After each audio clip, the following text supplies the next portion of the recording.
Oh. Yo, we what's up, live. everybody? Act like we never left. Yo, what's good? And everybody, we here to talk about One Piece Chapter 852. If you've read the spoilers, do not spoil or you will be banned. Like last time we did a prediction stream, banned, yo. So like people do get banned. But we got Theory back. Hello. I'm alright, thank you. Yeah, people how's thought everyone? like How's everyone else? we're good. I mean, We're good. But what were people saying? People say you were dodging somebody. Somebody, I don't know. For me? Yeah, man. They were like, yo, Theory ducking. I think, what was the last stream you were on? I forgot the last time you were on. When was it? I think it was when I was saying that pudding was good. Yep. Like 850? Like 850. Something like that, yeah. Yeah. It was 850. Like, was it Christmas? It was Christmas, right? No, I think it might have been a week Was it before Christmas? Christmas. No. Yes, it's probably a week before Christmas. But yeah, One Piece Chapter 8. Wait, we didn't talk about 851. What do you think about 851? Which one was that? Is that the last chapter or the one before? That was the last chapter. Did we was the talk last about one. that? Yeah, you weren't here for that one. Oh yeah, that was is that when with Jimbei? Is that one? Yeah, when Jimbei That's came back. JINBO, yeah. Yeah, Jumbo, he went in. Yeah. Like, I was not expecting him to like do the "what's gone is gone" speech to Luffy. Man. Yes. I thought it was gonna be Sanji. To Sanji, right? When he did it to Luffy. You saw the theories about him probably losing a leg. What do you think about that? Yeah, I think who was it? Who was speaking to me about that? Anyway, whatever. I don't know. I didn't notice really that they had covered up his leg, but I wouldn't be surprised if he lost on the roulette and he had to pay up a leg because he'd be more than man enough to do it. Yeah, I just hope it's not one of those things where it's like Oda hides his leg the whole time. Like goes through the whole cake, and it's like we don't see his leg. And all of a sudden it's just like. I think now thinking about it though. Let's say it gets revealed. Oh, you lost a leg, Jimbei. Why would you do such a thing? Blah blah blah.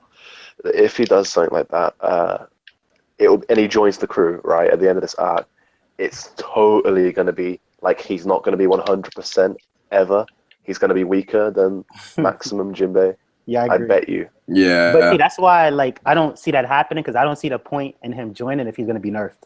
Especially when we got to fight people like Big Mom and Kaido eventually. So it's like, we need that Chichibukai level Jimbei the way he is. We don't need him getting nerfed. Yeah, I agree. I agree.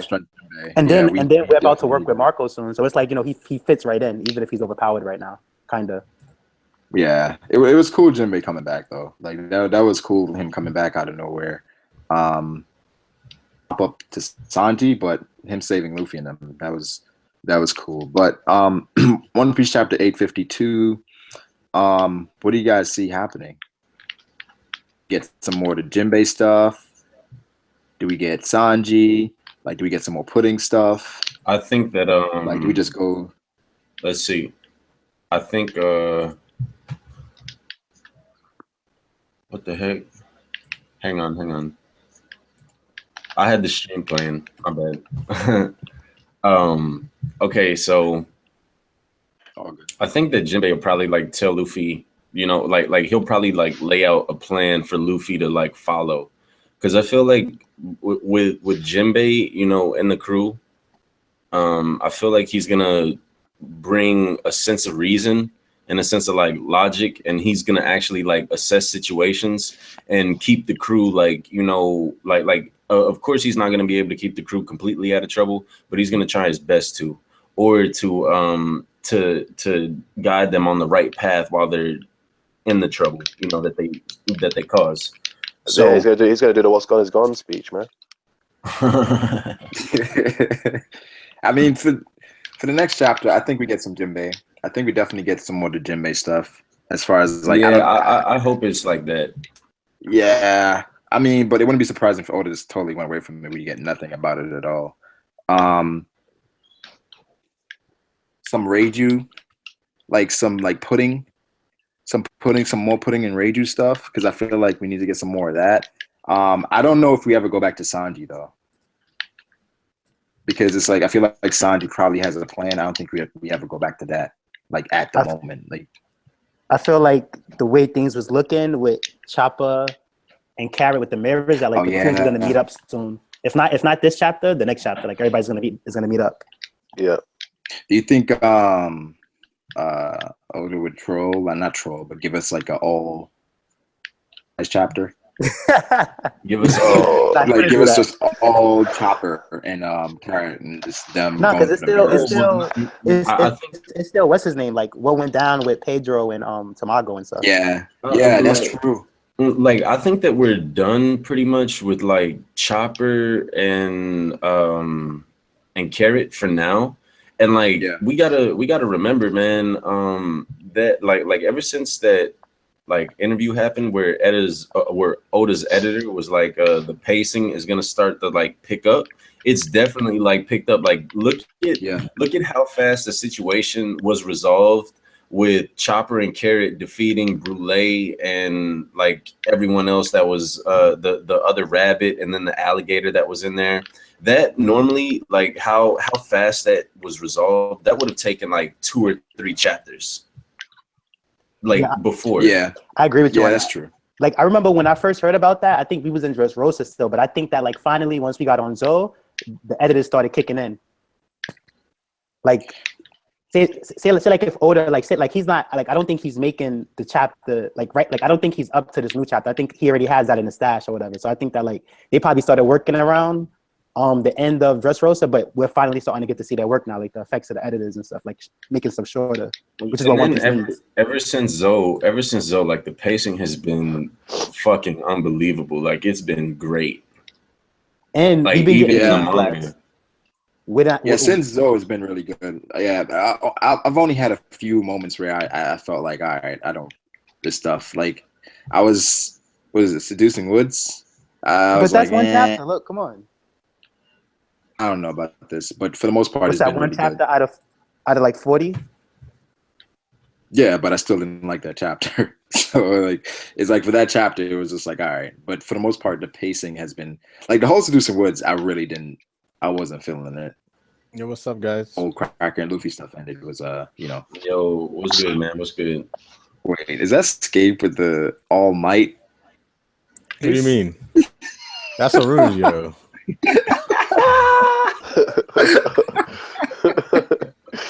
I like it the way that bro, that's a rouge and All Might, bro. I'm done. Yo. The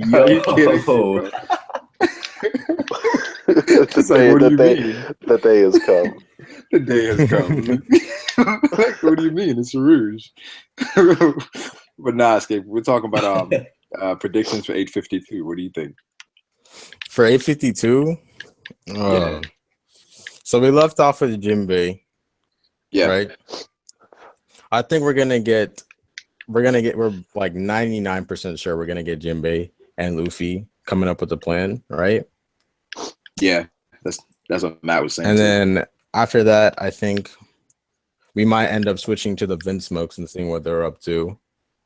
Oh yeah. I think they might be coming with like a counter strategy to what Big Mom's doing. Like they have some insight on what she's trying to do. But we won't know. Yeah, that'd be cool. That'd be cool to show that they actually, what if they know what's going on there. Maybe they can where Sanji at. They might be thinking about that too. Huh? But then do we get some more Brook and Big Mom stuff? That's what I'm hoping to see. Yeah. That's what I want to see. Like the two things I want to see the most is like the Brook and Big Mom stuff and the Luffy and Jimbei stuff. I want to see like is Brook gonna get captured? Yes, maybe. No. I just don't. No. It's no way. It's a no, man. No way. Because I don't see him getting. I don't see him getting away from Big Mom. Like I don't see what kind of dumb luck he's gonna have to not, get captured or get utterly fucked up. The dude called her a young lady. I mean, Yeah, I think by how he said it, it was kind of like he had a plan. It's like he said it with confidence in a way.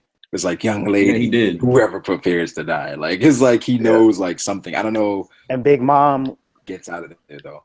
Big Mom called him Soul King. So like I think that like she's gonna go for her soul powers first, and it's gonna be ineffective, and he gets to like run out of there.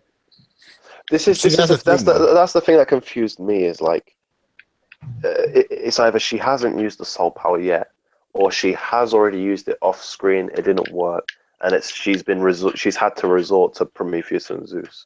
I think how it's gonna go is Brook's going to be moved into something, but since he has control over his devil fruit, his soul, he's just gonna move right out, and Big Mom's not gonna even know because she just thinks that Brook's gonna be in something. Like it might be an unpopular opinion as well, but like a lot of people probably liked it because obviously Brook's going in, he's going crazy right now. But I thought it was kind of silly how Big Mom hasn't already dealt with him. Yeah. Yeah, I think we all kind of like she hasn't been trying. She just seen him and was like talking. Yo, that's you're the last person I wanted to hear say they haven't been trying. No, for real. Like let's like read it for what was there, right? And she was just like, where was he like? Oh, like you're interested, and like Soul King, and then he's like, young lady. He was just like talking junk. Yo, so when Fujitora laughs at Luffy, he's not trying, bro. Ty has maintained his point though that she's on her own territory. So like that's like if she's not trying, like she has a lot of stuff there. I'll let it slide. What if like next chapter? I want to point out nobody. This is not even a fight. Nobody. Big Mom and Brook. What would you do then? No, but Ty, it is funny when it is funny when you say somebody's not trying. Well, I'm talking about in this instance right here, nobody threw a blowjob. Nobody threw a blowjob. I don't get how to try it. You trying to tell me that all Big Mom has is calling him Soul King? Like that's all she has? Nah, bro. Like I mean, Brook is damaged. His skull is cracked. They've been fighting. Like I don't believe. I thought that was just his design, though. I don't think she punched him. His skull's not always cracked. His skull's cracked. Whenever Brook gets into a fight, his skull cracks in certain places. Yeah. Oh, okay. Possibly though, but to me, I thought he looked that way when he was with Pedro already sneaking in, because it's like he's not huffing, he's not puffing or nothing. You know what I'm trying to say? Like nothing. To me, I didn't see nothing that said that he got into a scuffle with Big Mom. Look. The fact that she said, "Why are you still standing?" suggests that like she did something to him. It's suggested like it's heavily implied that they've been like fighting. It says, "Why do you stand again?" That's what it said. Meaning, yeah. So I put you down. Why do you stand again? Well, if so it's like if that's what it said, then she hit him or whatever. But I thought she was saying like like why are you like standing against me? Like like I'm a Yonko. Like you were like you're not on my level. But then also on the panel of page 9 of Manga Stream, it showed him getting up, and in the box it said falter. Oh, okay. So like that, like I don't know what happened, but I'm pretty sure that like she used a soul based attack, so he was able to get back up, and that's probably why she's calling him Soul King. Like like you're Soul King, I hit you with a soul attack, you got back up. It makes sense. But this is what I'm saying. I'm surprised that unless it's like immediately after that happened, I'm surprised she hasn't just boom Zeus to the face, you're done, or Prometheus to the face, You got to understand. Also, there's fire around him. Like someone just pointed out, there's fire around him, so she probably just used Prometheus on him. Like if you look at the chapter. With Huddle, like somebody like Huddle, I don't think they're gonna like say like if her soul powers is not effective, she's not gonna just rush to do Zeus or Prometheus. I just remembered something about Brook as well. Like there's something to do with like Brook's ability. Like he got cut, like he got beheaded by that guy on Fishman Island, but he still got back up. Like there's something to do with his fruit where you can't defeat him unless you do something like Sea Stone. I don't know. Like, I don't know. So I wouldn't be surprised if he's just OP. His character is really weird. With Big Mom, because like I think that like in a situation like that, even in a situation against Luffy, she knows she could win whenever she wants to. So like if her soul powers didn't work, she's more impressed than like she's just gonna go for a Zeus or Prometheus. She's gonna talk junk first, kind of like how like when Dofi told Sanji, "Ooh, yeah, strong one," then he just like violated him after and threw him on the floor and stuff. If anyone's got a link, Roger wants to hop in and I guess whoever else asks. Roger's topping. Well. It's like wherever else asks. But like with the Brook and Big Mom thing, I do think Big Mom. I don't think she's going all out. Clearly, she out. Of course, of course. Yeah, but that was her best attack, guaranteed. Like, I mean, it is kind of crazy that he's still standing. I mean, but you know, I guess like this is showing just the strength of the Straw Hats in a way where it's like that's what I was gonna say. Like over the time skip, Brook is into his little, you know. He's making better jokes, you know. He's getting stronger. He's coming back. He's making better jokes. What the thing about him that's confusing is that like he always makes these jokes saying that like, you know, this would happen, but I'm already dead. So he's probably just can't die in a way too. Wait, like under certain I'll jump in real quick because there's something really important I want to discuss, and that is I really believe that Tyquan is the Pirate King. Yeah. Thanks. I appreciate it. Oh my gosh, it's amazing. That's trending. It's trending, man. Tyquan for Pirate King 2017. It's happening. Wait, who was just saying something before Roger? It's irrelevant. Ty's the Pirate King. Wait, hold on. Someone said Ty is PK. Ah, boy. Wait, who just said that?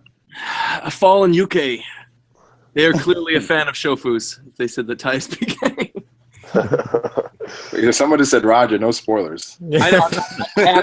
Are there any spoilers out for this chapter yet? I don't think there are. Yeah, spoilers are out. Yeah. Oh, okay. Yeah, spoilers are out. Never mind then. I should probably get So there's one thing. There's one thing that I can confirm. That someone has put in the chat that there's a break after next chapter. There's a break? What? Yeah. Yes. Well, that's better than that would be like the first break in a while. Oh yeah.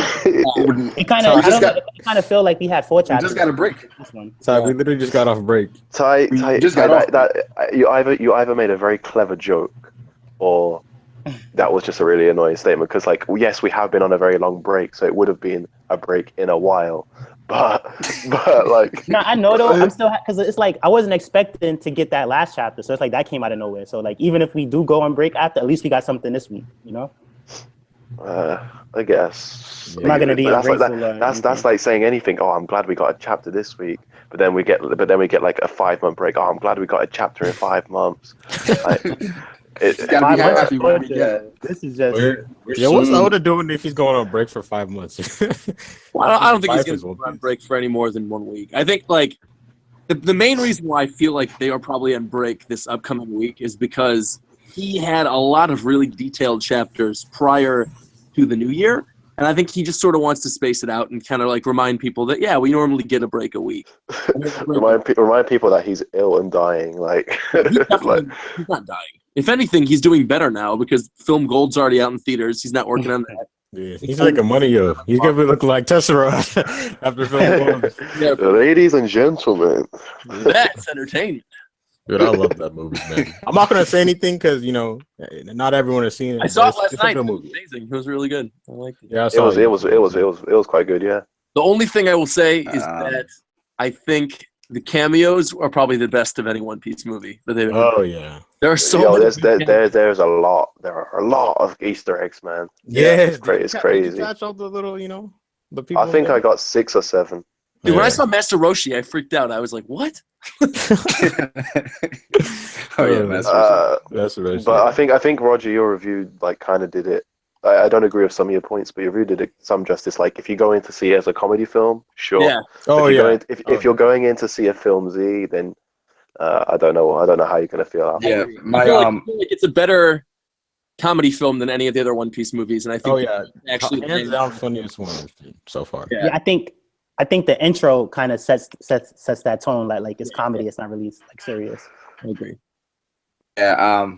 My review will be out shortly, so you guys. Yeah, I want to say as well, they did too much Zoro fan service, man. I was speaking to Brago earlier. There was Zoro, like they did so much with Zoro in the film. Yeah. Okay, we don't want to like spoil it though for people, but like they do that. They do that in films a lot though, from what I've seen. Yeah, I was gonna say though, there's not that much Zoro fan service. Like the man stays in one position. Compared to the rest of the cast, I don't know. I mean, he's the crux of a big point of the plot, but he doesn't do like anything. He's just like there for that one. I don't know about that, Roger. We're gonna have hold on. Somebody said too much fan service overall. You got to understand the theme of the movie. Yeah, of course. You can't say it's too much, yo. Come on. But like compared to like let's okay. Let's wait. Saturday we'll have a full discussion on it because I want to talk. I definitely want to talk about it. But wait, Roger, we didn't get your thoughts on like your predictions for 852. Okay, I honestly hope that we get a lot more Jimbei, just because I feel like if we just saw him, and I want to know like what he gave up, if he gave up anything, or like if he actually backed out of it. That's my main thing that I want to find out. And then beyond that, I kind of want to see like, I want to see Sanji do something. Like I want to see Sanji like actually prove himself. I feel like this whole arc has been like just them kind of pooping on Sanji, and I feel like Sanji is at a moment now where like he has information over the other Vinsmoke kids and over the other Vinsmoke family members, which is that like Reiju's memory was taken, but like he knows what actually went down. He knows the true pudding, and I kind of want to see Sanji like formulate a plan to sort of like act like nothing happened, and then when he gets to the wedding, like kick pudding in the face. Wait, do you think Sanji has a nothing happened moment like Zoro? What do you mean? Nothing happened. That's like a nothing happened moment like that, or no? Like, I don't think it's gonna be something to that extent, because I mean, like, he didn't get hurt yet. I mean, he emotionally he was devastated, but he actually didn't get physically hurt. I think if anything, it'll be like he'll be at the altar, not next chapter, of course, but like when they get to the wedding, or like maybe they're at the altar and then he like, you know, lifts Pudding's veil, and then Pudding's like, you know, do you take this woman, whatever, lawfully wedded until the day you die or whatever, and he goes, well, not today. I'm not going to die today, and he like kicks her in the face or something. Like, I mean, that would be. I don't agree. In terms of like, I think I discussed it with Roger in the previous chapter that I like. Yes, like let's say Pudding was evil, right, and we're going to go on her evil route, and she does try and shoot him at the wedding. I still don't think he would even hit her. But I think, in my own perspective, I don't even think she's evil. I think in terms of Reiju's memory, since she has the ability to erase and manipulate memory, she probably left a message in her.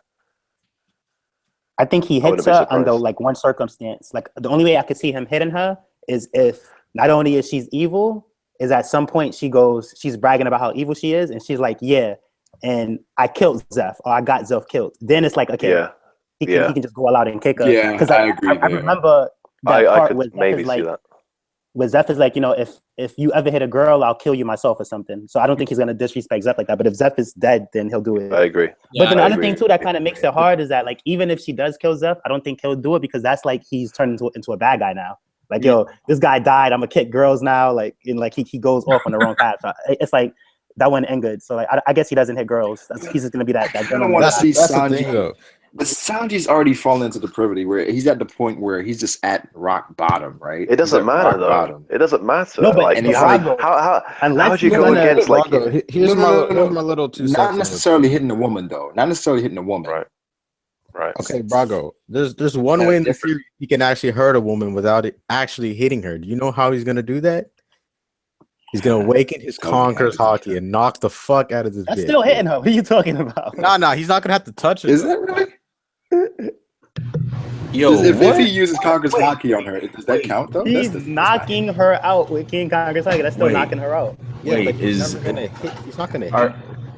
Wait. We don't really think that's the thing though, do we? No, I'm saying it could happen if he has Conquerors hockey. I don't know if he has Conquerors hockey. I don't think that Sanji has Conquerors King. I think that's too much. Even if he does, a lot of people talk about in the series right now, and I think it's something that I don't like. I feel like it's become too common that people have Conquerors hockey. Like, he has more of a right to get it than like not a lot of people. I feel like not a lot of people have Conquerors hockey though, like in the same regard. Let's look at how many people have it now. Like, not a lot of people have it. Like, it's not a lot of people. It's probably been like 2 people in the New World that have been revealed that have it. You have it. Like that 3 of them would be on Luffy's crew. I don't know, man. Yeah, I think but that's the thing. overkill. It would set him apart from other crews because he's going to be the future pirate king. Right. I mean, if you look at people who have Conquerors Haki that we know about are Boa, Don Shinjao, Doflamingo, Luffy, Ace did, Whitebeard did, Shanks does, and Rayleigh does. Yeah. Well, I said, yeah, that's it. But like, so I understand that maybe if like Zoro one day was to get it, that would kind of make sense because if Luffy's the Pirate King and Don Roger was the Pirate King, Rayleigh had it, then Zoro. Right.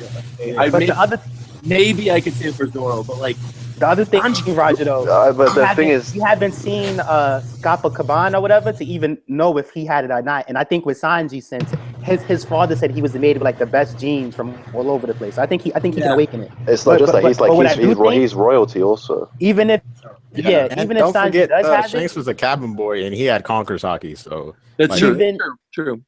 Even if Sanji does have it, I doubt it's at the level where it can knock out Puddin, though. Like, even if he does have it.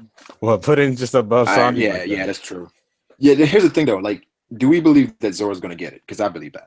Yeah, I believe it. Like, I think that Zoro's I think he hinted it when Luffy said on Fishman Island, when Luffy used it, and Zoro was like, if you couldn't do that much, I would have to be captain. Like, Zoro could do it too. I mean, it's been hinted, like there's been hints throughout the story that Zoro is going to get Conquerors Haki. Yeah, but like, if you go back to...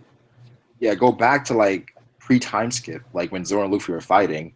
Like, back then, we didn't know about it, but it had, like, the animation for, like, when two Conquerors are about to clash. Yeah. So it's, like, I think Zoro probably already has it, and eventually maybe that's what Oda's saving his eye for. If he does have it, it's something like how Luffy had before time skip, where he has it, but he can't, like, control it. Or to the point where, like, he can't pick individuals that he wants to use it on. Yeah. Do you think it's so... This is at the point where it's, like... Because he can't control it, it's like it's so dangerous that's why he has to like not use it. Yeah, because that's what Rayleigh said, didn't he? He said like if you don't train it, like it will end up hurting people that you don't want to hurt. So do you think like this is kind of random, but I want to know because we're on the topic of it. Do you guys think Sabo has it or no? No, I don't think Sabo has it. I'm not saying that Sabo can't get it. I'm like my argument. That's kind of like my argument. Like if Sabo has it. Or like Sabo doesn't have it and Sanji has it. That's like, seems off to me. I don't know. Roger, but you gotta check it out like this way, because Ace had it, right? Ace had it, but Marco didn't have it, and I think Marco's stronger than Ace. So Sanji could have it, but Sabo can still be stronger. If you get what I'm trying to say. All right, I can see that. That's good. I mean, I guess it's just looking at like the levels of like where we expect Sabo to be. I think it's possible, but I don't think he has it. Where is everybody on the whole Sanji's handcuffs thing? How is that going to get dealt with? Because now Pudding was supposed to be the one to get the key, quote unquote. So, I thought didn't Reiju take his handcuffs off before? No. What? Reiju? I thought wait. Yeah, I thought she put him on. She put him on, right? She put him on. Hey, yo. No, but like 5 or 6 chapters ago, didn't she take them off of him? You guys, I hate to do this. Can I let someone fill in for me? I gotta go on a smoke break real quick. Sure, go ahead. All right, cool. He's good. Just go ahead, man. Do your thing. All right, dude. But yeah, is this time the handcuffs. What's going on, man? Welcome. What's up, dude? How you been? What's up, bro? I'm good. What's good? Y'all all right?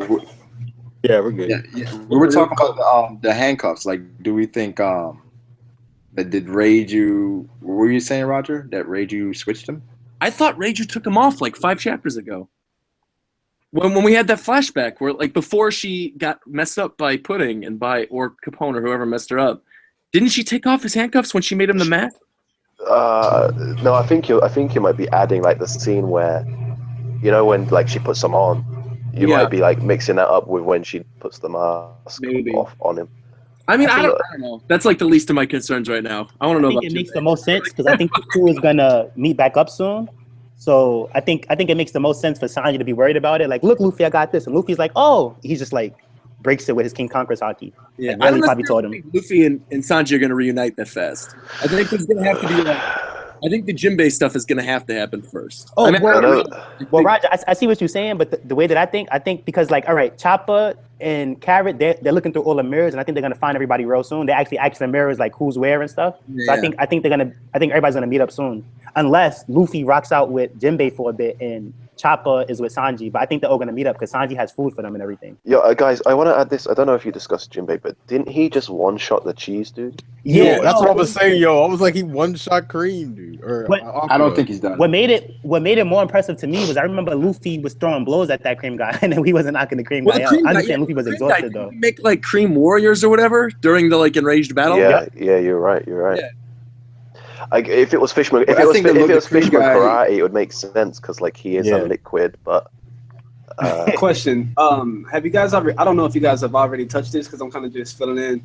But have you guys already talked about what you think that Jimbei is already possibly lost?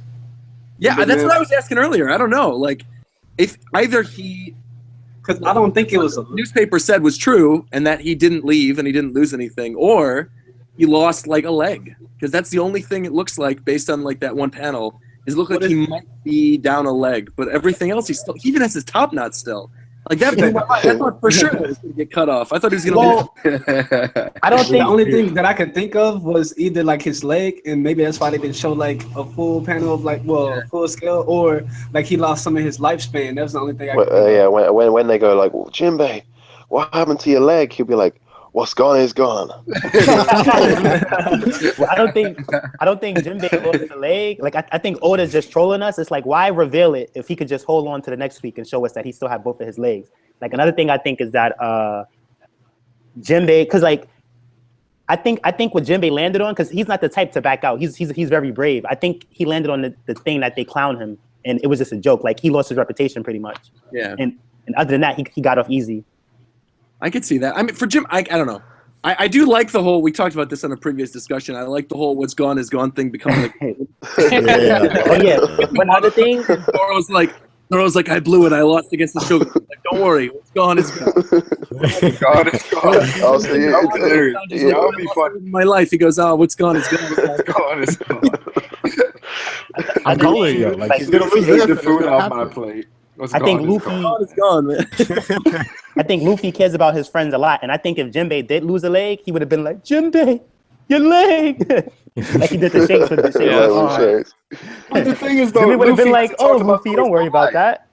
What's gone is gone." I don't think Luffy would have been so excited if they're like, "What happened to you? You lost a leg? You didn't have to help them. It's like you knew Raizo was here the whole time." Yeah, but in the Luffy looked happy and Nami looked happy. Like I think if he lost the leg, they would be concerned. Like, okay, what happened that you helped us, but what's up with your leg? Their faces would have looked like after what Pudding told them, they would have been like something like that. Like Jimbei, Pudding whispered in their ear like, "Yo, I took Jimbei's leg." Quick question. So now that Jimbei is like pretty much officially joining the Straw Hats, what do you think is going to become of his crew?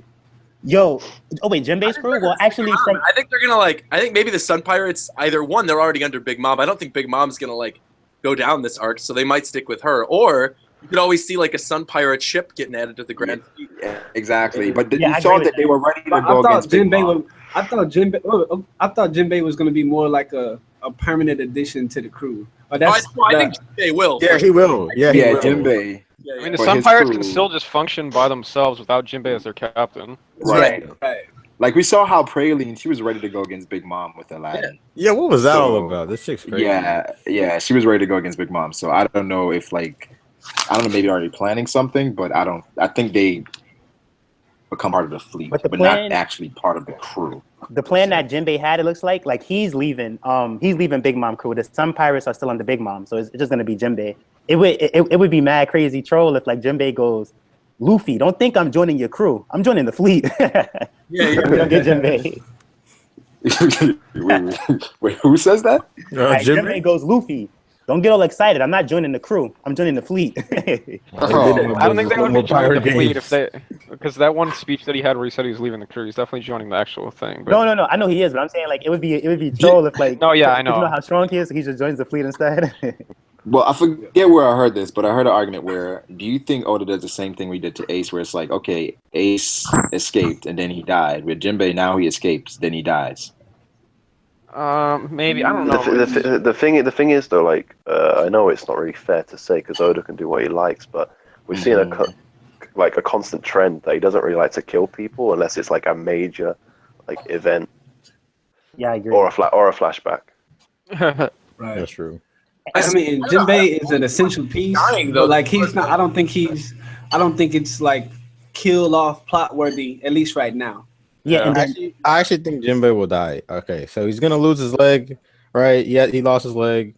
He's walking out of Big Mom's castle, falls down the stairs. Oh no, he's dead. No, Scape, that would be the most hype reveal, like return of a character. The return of since Queen. I feel like no one's gonna die this arc. I think it's between two characters. I think it's between the Victims, and I think it's between Pedro. I think Pedro more than anyone else. Yeah, Pedro's down. Character who's gonna die. I don't think Pedro. Like, when he fought Mago, he's like, "This isn't where I fall," and like even though I don't have a lot of time left, like this isn't where I die. And I think like where he dies is the wedding. I think like he sacrifices himself to let everybody else go. Yeah, but, like, I don't think Pedro is gonna die. Like Brook's line though. Remember Brook's line to Big Mom is like, "Whoever prepares to die." Yeah.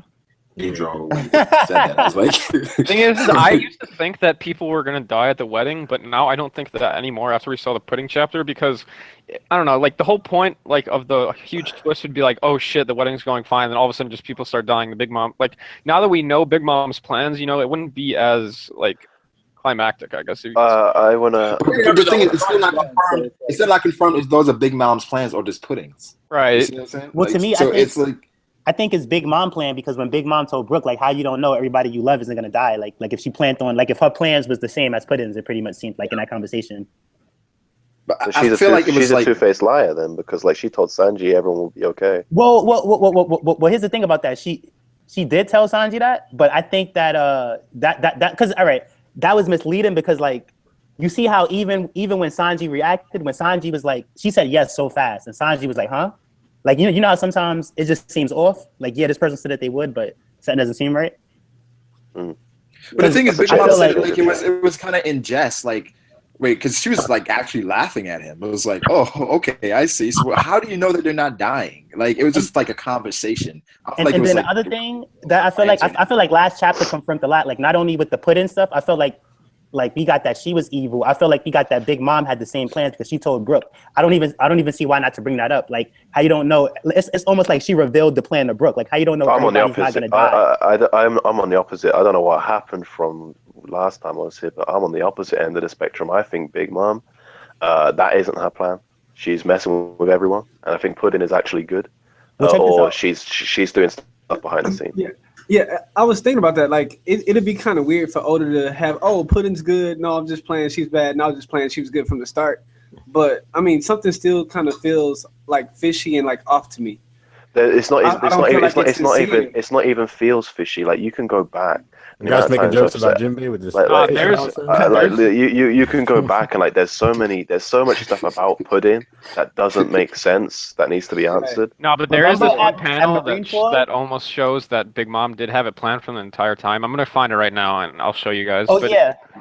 And then remember when Big Mom was singing and she had the homies and they was talking about the big sacrifice and everything. So she kind of hinted that she was gonna kill everybody before and that she was gonna kill Luffy back then. And you know at Marineford when Luffy was teamed up with Crocodile and Ivankov and the government was like, we don't think everybody has the same motives. I think last chapter showed us that everybody on Big Mom crew has the same motives because I still don't necessarily agree with that. I kind of still agree with Joy Boy. I feel like Big Mom might be testing all of them. Yeah, it's like 1 second she acts like she probably knows that Pudding. So. I think like she probably knows Pudding. Like did all of this. She probably knows Pudding is a traitor. I wanna add to that. Like if she really wanted him dead, Cracker would have killed Luffy back then. He said his orders were to keep him alive. Exactly. No, I agree with you. I agree with you on that theory. But I think that remember when she was singing the song and she's like, "We're gonna get ready for the big sacrifice." She wants to kill him at the right moment. Yeah. What if that sacrifice is Judge? You know. What if that sacrifice is the Vinsmoke, not Destroyer? Well, I think it is like. But don't feel bad for Reiju if that's the case, because like I don't want. It seemed like she was talking about Luffy though. because she was like, I know he's on the island and stuff. And then like another thing too is that like not only did what Big Mom said to Brook seemed like it was a part of pulling plan. The other guy, what's his name, Opera, when Opera was like, yo, where's Lola? And Nami didn't want to say it, and he was about to shoot her. He was like dead serious, like, yo, like I actually thought Opera was gonna say to Nami, I thought he was gonna whisper, like, because you know Luffy was freaking out trying to get away. I thought he was gonna tell Nami, hey, look, Big Mom actually said to not kill you, so we won't hurt you. But then he was like, yo, tell us right now, I'm gonna hurt you. And like Nami's like, wow, this escalated fast. Like I think they're not playing anymore. The reason I think that there's multiple instances where they had to keep him alive. Like they killed Baum, like King Baum, the tree. They killed him on the spot. Yeah, like whereas they kept Luffy and stuff alive. Yeah. Because I was with Joy Boy's theory for a while and everything. But the thing though to me is that like if Jimbei wouldn't have came, right? He would have ripped his arms off, or Nami would have got shot. So I think that like it's past the like I don't think Big Mom crew is playing around anymore. Well, here's the thing, Ty. 1 second, Big Mom is saying, "Oh, I'm evil. I want to kill everyone and become Pirate King." Another second, she's like, "Oh, I'm forgiving. No one's, the crew is gonna be alive. They're gonna be safe, Sanji. Don't worry." Look at the panel I posted in the chat. That was after Big Mom had her meeting with the Vinsmokes, and it like kind of like hints at that she was planning for the entire time to betray them. She's like talking to like one of her subordinates right there. I can't see the chat, but I get what you're saying. It's the panel where the guy's saying, oh yeah, look at the Vinsmokes. They look so cool, especially Reiju and Ichiji. Oh. Yeah, and then Big Mom's like, "Don't be such an idiot." Like they're just like. How does okay, Froob, right. tell me. Even wait, no. Froob, tell me how that tells you Big Mom was planning everything from the start. Because it says it doesn't matter in the end. Yeah, what's on that? Basically, okay, this is how I interpreted it. To me, I agree with Froob. This is what it looked like to me. The soldier was like, "Wow, these guys are so cool and so strong. I'm kind of nervous." And then Big Mom was like, "Oh, you don't need to be nervous. Those are all just rumors. Like, we'll be fine in the end." No, but what does that? Well, I can see how the end like is in like, let's say there's a battle in the end, our force will come out on top, but that means the Vinsmokes. What does that have to do with like Straw Hat and okay, like that? That? That would give it up for when she says you're letting fiction influence you too much. I don't know. That's just like, to me, that kind of means like, oh, you're overestimating them. They're not that strong. Yeah. We'll be good in our fight against them. Yeah, against the Vinsmokes, not the Straw Hat Pirate. No, yeah, against Vinsmokes, Okay, got it. Well, she was salty that her crew was like infatuated with the Vinsmoke, and then like Froob pointed out, it could be that she already has a plan for them, where it's like, don't worry about them. They're gonna die in the end. I want to add to what Froob is saying. At first, when I heard that, I just thought that she just didn't want them to be overhyped, but all right, see how she said, like, don't believe in the fantasies, or don't believe in whatever. That's just like what Puddin said to Reiju when she said something like, didn't Puddin comment on Reiju being a part of the, like, didn't she talk down on her about it in the last chapter? Remember Reiju was like, oh, don't you have a nice attitude? Yeah, so this is what I'm saying. So to me, it's like Big Mom and Puddin are on the same page, because they both told the Vinsmoke something like, y'all fantasies, or like y'all myths or something. And I've got so much faith that Pudding is like pulling strings, that like it's unbelievable. Like I don't see why people aren't seeing it. Like she has the memory fruit, for God's sake. What that whole scene where she revealed quote unquote Big Mom's plan to Reiju is useless if she's just gonna wipe her memory straight after. It doesn't make any sense. No, I'm gonna counteract that, because I got a lot of flack for saying this, but like that exact argument is why I didn't like when Pudding heel turned and was like, oh, I'm evil now. Because then what was the point of that scene where she like whispered to Luffy and Nami that she was going to kill him if her and Opera were already on wait.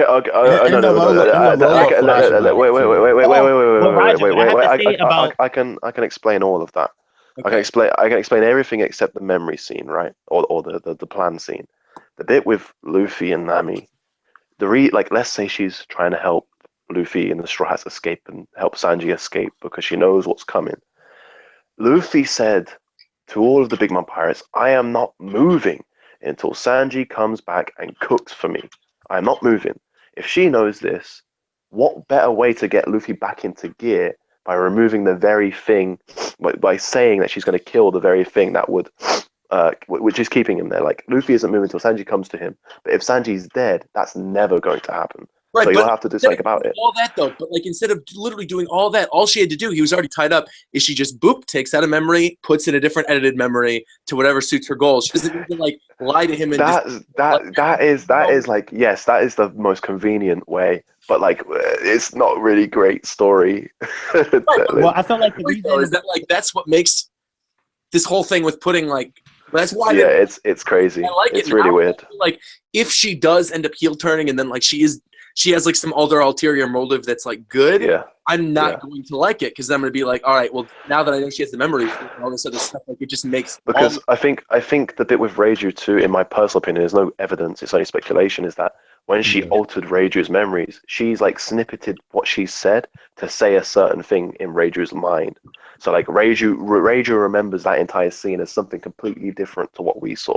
But like, does that okay? So that's what I was going to ask. Is like, is that what we saw, or is that like a different thing? No. Yeah. So she's edited it to the point where it's a hidden message right in Big Mom's face in a way, where it's like she's saying what she can't. Theory. What about the Lola flashback? What do you make? The Lola flashback is like totally what makes me think. Is what originally made me think this heel turn didn't make any sense because if she's evil, that flashback also doesn't like. If she's evil, there's so much about her that doesn't make sense. Yeah, it's crazy. To me, everything makes sense. Like even when why did she whisper that to Luffy if Appa was there? I think that she whispered it to Luffy to like play the innocent role to the very last minute. So like okay, so if that's the case though, like I'm gonna ask because Joyboy, you've seen Film Gold. You talking to me? Theory? No, oh yeah, Joey's not in here. Fucking, I'm talking to Theory. Sorry, yeah. I'm like, okay, no worries. My point, sorry, I had Theory in my head, and then all right, anyway. It doesn't matter. Is that you've seen Film Gold? Yes, I have. So you know, it's like Karina. The vaguest way, yeah. It's pulling a Karina. Oh. It's totally like Karina, but better written. Yeah, better. Because if she has a memory fruit and she did that and she like fought with her in the previous scene, I think it's worse written. I think it's written worse because at least like Karina has the backstory with Nami.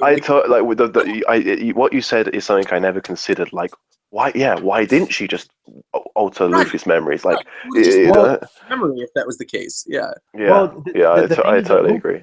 Luffy's already a prisoner. It's like, why not? See, all right, hold, because like to me it makes sense. All right, Luffy's a prisoner. He's not getting away as far as she knows. So why not tell him that and torture him to the very last minute before his execution? I think also, let's say she did like mess around with their memories. It's visible to people around her. It's not just her that can see the memories. Yeah. So I think Opera would have been like, "What the hell are you doing?"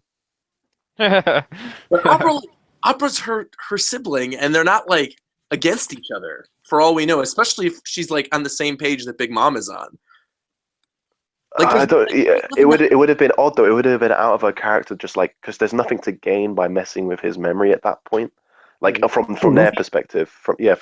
Well, I think she wants Luffy to know to torture him, and like another thing to me that it makes sense because she wanted Luffy to know to torture him, and what she did with Reiju was out of straight like psychotic stuff. Like she's so crazy that she did it to her just to undo it to her, like for her own personal like, because she's so crazy. I totally like. I'll say my point on like because obviously we've been talking about her being good or what's the point of her doing a triple turn. If she does this like double turn, she's just evil and she's been evil through and through the whole way through. It like unless some things are explained, it won't sit right with me for the rest of the series. It just won't make sense. Well, to me, the Lola flashback makes sense to me because it's like what happened. Because like you're saying that because she's bad, it doesn't make sense to me. If she's bad, it makes sense because I feel like she thought about it. Like, okay, am I gonna be like my sister, or am I gonna do what Mama wants? Am I gonna be like my sister? You know what? I'm just gonna do what Mama wants, or I'm gonna be evil. Yeah, like, but then no, because then there's contradictory evidence against that. She then says in her little acting segment when she's revealing her quote-unquote true self, her evil self, I'm getting sick of Mama. Why would she want to follow this sick of Mama's orders? You know what I mean? Like, well, it goes again. Like, there's so much contradictions. Just because you have one negative thing to say about somebody doesn't mean that like you just toss their plans out. It's just but there's another piece of evidence. When we first ever see her in a series, when Bobbin meets Big Mom, she's sat in the chair and Big Mom eats the sweets or whatever. She looks disgusted at Big Mom. No, Ty's kind of right though, because like even though she said that she's getting tired of Big Mom's orders, like okay, like think about your mom, like no, like say she say nah, good point. Wait. Nah, I'm laughing Yo, Froob, like I don't want. Let's not bring our mums into this. Yeah, don't bring our mom, bro. She's not nasty like Ty, think about your mom. No, I'm agreeing with Ty. Actually, I was talking. Your mama is so big, even Big Mom said, "Damn." What was it? Wait, what are you saying? You said it was something. No. Okay, imagine like your mom is like really strict, right? And she makes you do all this shit that you don't want to do, right? Like fucking clean your room, take out the trash. I don't know, whatever. It's just a bunch of dumb shit. And you're like, I'm getting tired of doing what Mama wants me to do, but like you still do it anyway. This doesn't mean you're not going to do it. You still have to do it. She tells you. So I mean. But sometimes put his literally taking out the trash right now. Yeah, exactly. But which is exactly. She's taking out the trash. She's taking out fun. Froob, that took you way too long. that's Bobbin's job though. He's a disposer, yo. Wait, we're not talking about Double Four. We're talking about One Piece. We're actually talking about very nice. Good, not trash. There's another point. There's another point I wanted to bring up. By the way, is like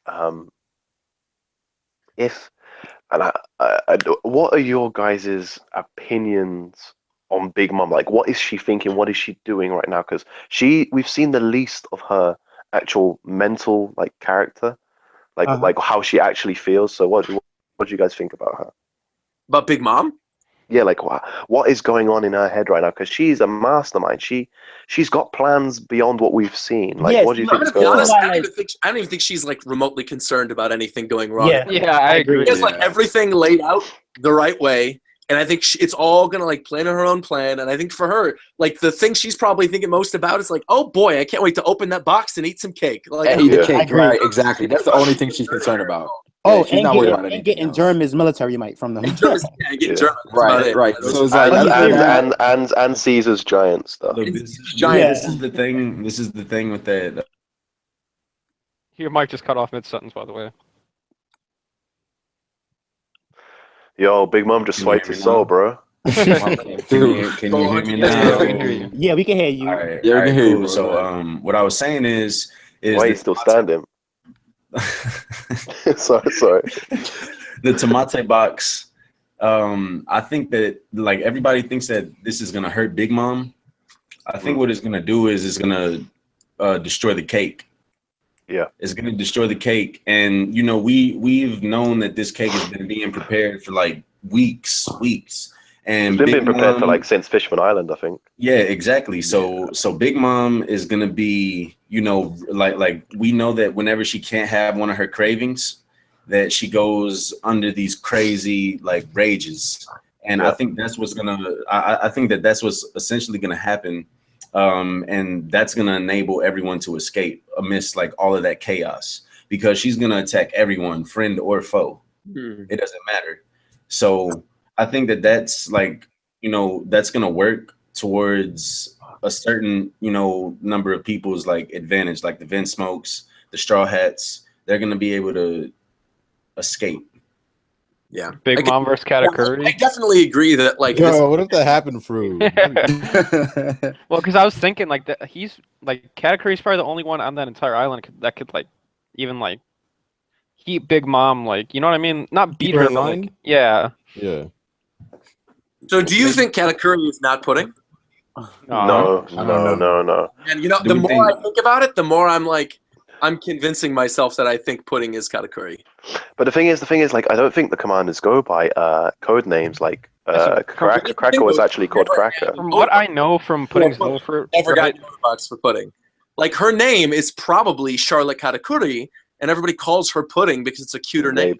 Maybe. Yeah. Because like the more I looked into it, like I did that video on it about a week and a half ago, and like I didn't label it as a theory discussion. So she's like her favorite daughter as well. Well, she's the favorite daughter. Yeah, that hints to her being the #1 commander too. Yeah, and Big Mom mentioned that like Katakuri arrived on the island the same day that that Smoothie did, And technically, so did Pudding, because she arrived in the dress shop on the main Whole Cake Island that day because we saw Brook and Pedro saw her there. So she had already arrived the same day. Pudding is the recipe for pudding. Like, the key ingredient is starch. Like, that's the thing that makes pudding thick is starch. And Katakuri, it's the same thing. The only thing I don't find with that is like there's so, and on top of that, Katakuri, when you boil it, it makes Jello. Like that's and like Nitro. That's what that jelly guy is. Yeah. Like there's so many things that line her up, and then of course the Oda box thing. Her not having an Oda. It's weird though, because none of them like for example when she was getting her wedding dress, when like Tomogo was with her, like none of them address her like a commander. Right. Well, they call her right. But my comeback to that is like if you watch literally any anime or manga series, everybody has like 6 different names. You've got Midoriya, aka Deku, aka like they all have their own name. You know, Uraraka, Gravity. It's like they all have 3 different names. Yeah, but at the same time, Roger, don't you think for someone that is like probably like the strongest Sweet Commander, right? Don't you think that her Pudding's Devil Fruit is like really weak in terms of like fighting? Like it's not like I agree with that. No, she could go to everyone on the island that she wants to and change their memories into thinking her name is Pudding. That's like the easiest thing.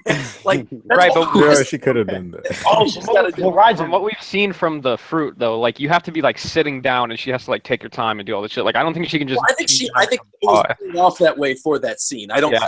That's there's another bit though, like when she came to visit Luffy, like why didn't like what's his name Opera be like potato starch? What are you doing here? Like, I agree with Theory because if she is potato starch, like I don't know who potato starch is, but I'm pretty sure potato starch is on that Marco Jack like type level, like that, no joke. Maybe. Like they was lucky to beat Cracker, and they might get lucky to avoid Smoothie, but I think potato starch is going to be no joke. And we'll can we speak about Smoothie? She is a retard. What is she doing? You can't skip over this though.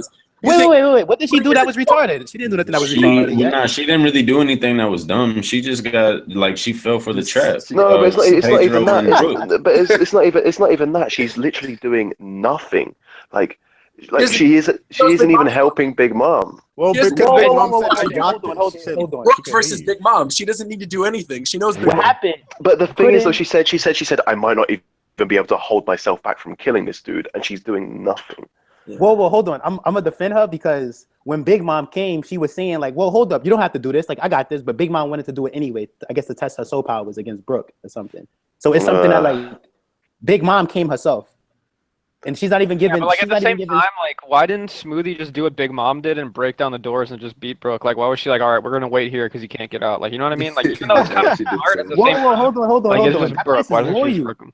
That place is royal. You don't want to mess up the place where she live at. That's all. I guess Big Mom did it anyway, so I see what you're saying. Like if Big Mom does it, that's her house. That's a little different. Well, I think Big Mom's trying to keep Brook alive so she can put him in the book, but that's just my little 2 cents. Well, I mean, but the thing is, she didn't know who was in there. She kind of just like was like, oh, someone's fucking with my treasure room. I'm gonna go beat their ass.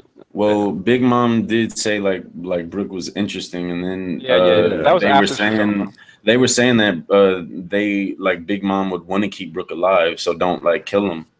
Like that's been said. She's been so like she's probably gonna do something crazy, sure, but so far like she hasn't moved. Like he hasn't been given a chance though, so I can't agree with you on that. It's like Big Mom stepped in. But Big Mom did tell her to get out of the way, but we still wanted to see more from Smoothie. Like she just, I think everybody got to protecting that room, right? And someone managed to slip past her and get in the room, right? I mean, I see what you guys are saying, but at the same time, I think it's more props to Brook for his plan and his like speed to get in the room and lock the door. Oh God! How does? And to be fair, do you want me to put it into perspective how crazy this is? This is like Brook sneaking into Eustace Kid's cage on Wano with Jack guarding it and Jack not coming in to save him.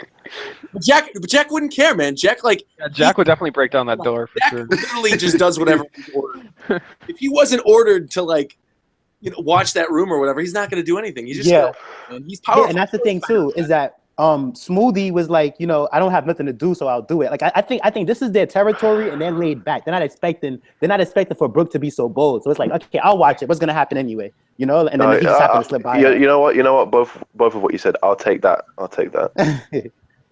I see that. Yeah, Where like it's I she mean, didn't at the end of the expect him day, to I just- mean, I see what you're saying, why you're disappointed, but like, it is kind of just yeah, like she didn't expect him to lock himself up in the fucking And remember a it is long kind of time just ago like plot armor, I guess you could say, theory at the end of the day. remember a long time ago when Shanks went on Whitebeard's ship and you see Marco and Jozu outside, and then Shanks and Whitebeard start clashing, and then Jozu's like, hold on, like, is something go wrong? Are they fighting? And then Marco says something. Marco's like, he's not stupid enough to try that here. Like, he's not gonna do that. So I think like Smoothie and them, they're like overconfident over there pretty much. Like, they're not expecting Brook to do that. Yeah, I see what you mean. Yeah. Wait, so that clash between with Shanks and Whitebeard, right? Uh-huh. Yeah. What if Shanks broke through Whitebeard's weapon and cut him? Then what? Like, yo, I'm sorry, he wasn't too strong. That wasn't my fault. I didn't mean to do it. Nah, well, at that point though, I think they would have. I don't even like that whole situation though, because at the same time, what if? Remember when Whitebeard threw the sake at Shanks? Yeah, And Shanks moved out the way. dodged it. What if that would have hit Yeah. Shanks? And he would have been like, we would have seen the red hair pirates versus the white pirates. Because at the same time, Ben Beckman and Mother Brew was in the ship too. Could you imagine that, like a Yonko war being started between Whitebeard and Shanks because Whitebeard threw alcohol at him? Like, bro, you messed up my best shoes. Like, what are you doing? Shanks did good to like move out the way, but it would have been funny if he would have got hit like a scrub. Like, it would have been over. No, because Shanks would have been like, we don't fight over spilled drinks. No. It'd be a Davy back, bro. Davy back. Davy back for Marco. What's with people throwing booze at Shanks? I just realized that. Yeah. Davy back for Marco, man. Oh yeah, well, what I think though, like I think that Shanks drinking has something to do with his powers though. Like, I agree. Like he doesn't have a double fruit, but when he drinks, he gets stronger because at the same time, right? Confirmed. Not only in Burning Blood is that his special, but when you look at the conversation between him and Whitebeard, when Shanks drinks the alcohol, Whitebeard goes, "That's supposed to scare me, like if that's his power up or something." So it's like you're implying that Whitebeard already knew that, like, by drinking sake or something, that Shanks would get stronger. Yeah, exactly. So I don't like Whitebeard, that idea. I remember that Whitebeard said that aura is supposed to scare me. That's hockey. That would be amazing. because remember, Whitebeard knows about Shanks and Mihawk, so that's what it seemed like to me. It seemed like if Sasuke activates his Magenko Sharingan or something like that, and then somebody's like, "Yo, you think that's enough to scare me?" I think that's what Shanks did. I think that Whitebeard said, "Is that supposed to scare me?" when they were talking about Shanks' aura. No, but listen though, right. this happened That's right. exactly after she was drunk. This happened seconds. That's like, what happened. No, because remember, look, No, this is Whitebeard. We're gonna have this argument. No, I remember all of it. Hold on. Look, Whitebeard threw the drink. Whitebeard threw the drink. Shanks moved out the way. That get No, powers. that's before. No, if we're gonna be talking about something so specific, we better have this fucking manga panel up. No, I already got this. Pounds got is two the only different character interpretations who of can the get story. stronger off of drinking something, and it's apple juice. All right. Yeah. Right? Look, Nah, man, Smoothie gets stronger too. That's true. Smoothie does too. Shanks moved out the way. Shanks didn't attack. Why would Whitebeard want to make Shanks strong on his ship? No, Brago, look, listen. I'm just gonna. Shanks bought the drink. Fast, look. Whitebeard threw the drinks at Shanks. Shanks moved out the way. Shanks didn't attack Whitebeard right away. After Whitebeard threw the drink, Shanks started to drink all the sake, and the Whitebeard goes, "You think that's supposed to scare me?" No, Ty, you got the scenes mixed up. That's two different scenes. When Shanks first comes onto the ship and he displays like the aura and it's knocking out people, and Marco's like, "All the weak people, back off." That's when Whitebeard's like, "Is that supposed to scare me?" Blah blah blah. I don't agree. And then later, wait, wait. Hold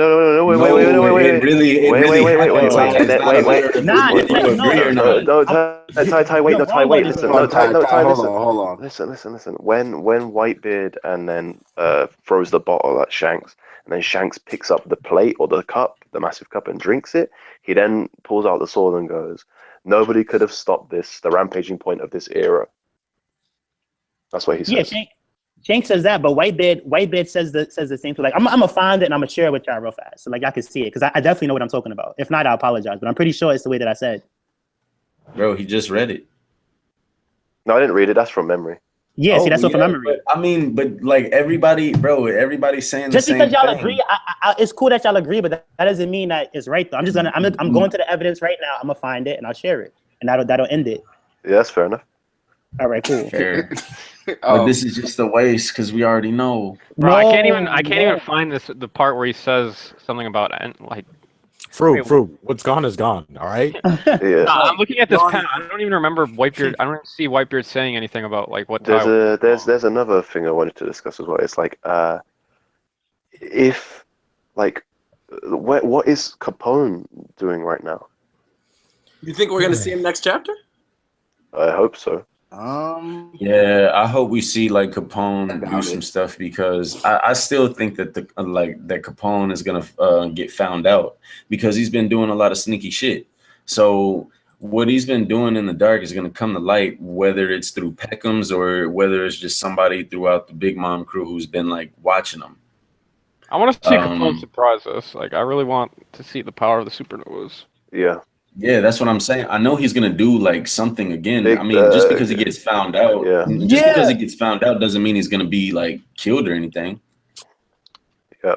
Well, I feel like or beat. I feel like he's getting in. He's putting his plan into action. I feel like I thought he did that to Rage, but I guess that's not his plan. He's gonna do his plan soon. I put the chapter in the chat. So what I just want to say is that, excuse me for the last thing that happened though, but I was looking at, I got the evidence. I was right about that, and Whitebeard does say that after Shanks throws it. So I'm gonna share with y'all in the web thing, like the Google. I have not read this chapter in what page is it? Years. This is chapter 434. Yeah, I know. I'm on the chapter. I don't even remember. I've read through this. Remember this? No. Hockey as always. So Shanks says, "Excuse me, since this is enemy ship, I kind of made a bit of a threat." From that guy aches whenever I look at your face. So this is One Piece history. I brought the healing water. I have no intention to fight. I'm here to discuss something with you. It comes out of the mouth of a man whose hockey's in its full force, bastard. The bit where he says not supposed to scare me is about Blackbeard. Oh, dude. Well, I was looking at. Wait, hold on. I was looking at the manga. Like I have the manga on YouTube, and this stuff happened the way that I said. I mean, not the manga. I mean the anime. He finishes talking about Blackbeard, and he's like, and he says, "Don't let Blackbeard fight Ace." He's like, "Is that supposed to scare me?" And then he throws the cup at him as like a disrespect. No. Theory, look at this link. What? I'm also totally random, but I didn't realize this site existed before. Where is this digital colorization coming from? Oh, cool. Yeah, the color's nice.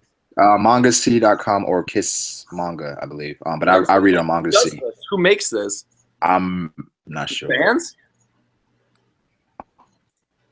That's how I've been reading the manga. Yeah, that's how I've been reading it. It's easier to read. It looks like real. It looks good. Yeah, it looks really good. Yeah, dude, I just read the bit where he drinks the cup, bro, and he doesn't even say anything. Yeah, he doesn't even say anything. That's what I'm saying. Like, well, I'm looking at it now too.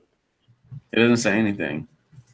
This moment between Shanks and Whitebeard is so dope. Like, yeah, like how Whitebeard is like, we used to fight your ship all the time.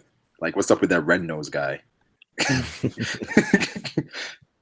is crazy. I feel like he was 100% talking about Blackbeard in that part. This is better now because now we know how strong the Yonkos are compared to like when we first got this.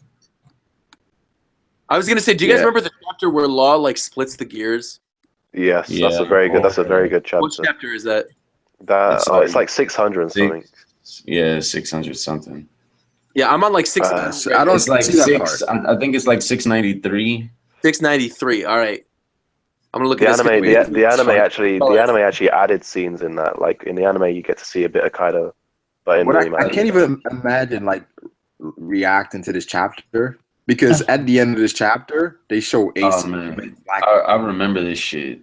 It's a little bit back. It's not 693. I think it's like 690 or 691. All right, so the manga, I'm looking at it right now. It's 690, I think. 690. Oh yeah. It's titled we split the gears. There's no going back. Oh my! This looks so good. The digital colorization looks so good. It looks so clean when it cuts Virgo. This is beautiful. This looks so good. Colored is great. Yeah, I want to make this. Amazing. I want to make this my phone wallpaper. That looks so good.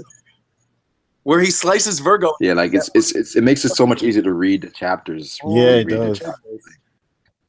It gives a different experience. Which chapter is it? Which chapter is it up to? Because if it's like past Zoe, I might get someone to start reading. Yo, It's man. all It's at 721. Oh damn it! Wow, man, that is cool. Yeah. But It is whoever's dope, doing you this is know. doing it. Whoever's doing this is doing Oh, a great okay. job. Well, the difference between the anime and the manga is that in the manga, Whitebeard says I have nothing to fear. I'm Whitebeard, and then in the anime, he says what does he say? He says oh, not enough to scare me. I'm Whitebeard, but he says both after Shanks drinks and says that nobody will be able to stop this era of recklessness, and he goes, I have nothing to fear. I am Whitebeard, but it makes it seem like if No, you're just trying to spin that to your perspective. No, I'm not. No, I'm saying like it makes it seem like if it makes it seem like if he said it about I'm pretty sure he's saying it about his words. The thing is, even in the anime, that clip is cut off right after they get done talking about Blackbeard. So if you had like 10 seconds before that clip, it would make everything make more sense because they're talking about Blackbeard right before that in the anime. Well, so, I don't think they're talking about Blackbeard, but I think it's just Shank's statement he's talking about when he goes, then nobody will be able to stop this era of recklessness. And he's like, yo, I have nothing to fear. I'm Whitebeard. But the anime made it seem like if he said it about the drink, like, yo, you think that scares me?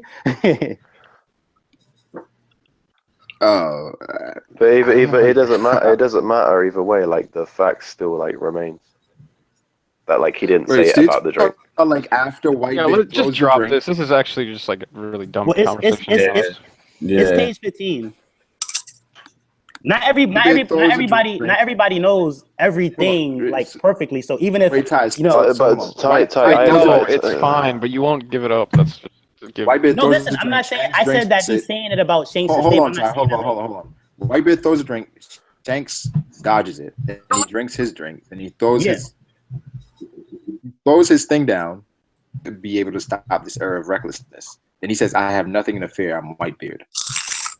How does that show alcohol? Like that he's scared? Like, listen, I just said that he's saying that to Shanks' statement that then like, you know, what Shanks said. But and the way that the animation looks like he's saying it about like, you know, like the drink gave him a power up and like that doesn't scare him. Yeah. But what we're saying is that theory. I'm not saying that you're wrong and I'm right. I'm saying that I had made a mistake because of the way that the anime looked. I'm not saying but when I'm talking to Froob is that Froob is like, you know, is like people make mistakes just because. Oh, I know, but like the thing is like I'm looking at this anime clip right now and I still don't even understand how you got that out of that, but I don't even care. It's just Yo, let's just go on to something else, man. Yeah, exactly. Yeah.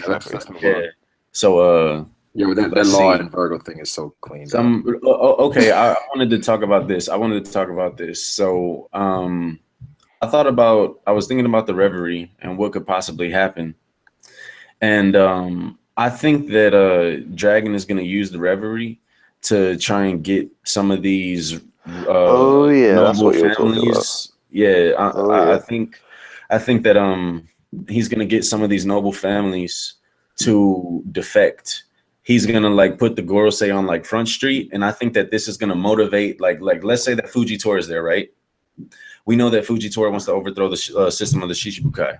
So if Fujitora is there and he sees that Dragon makes an appearance, you know, he might want to like listen out to what Dragon says, and then he might put the Gorosei on Front Street. And then the same thing with King Cobra of the Nefertiti family. Like he plans on asking about the poneglyphs, and he might do that, you know, based off of possibly what Dragon comes at the Gorosei with.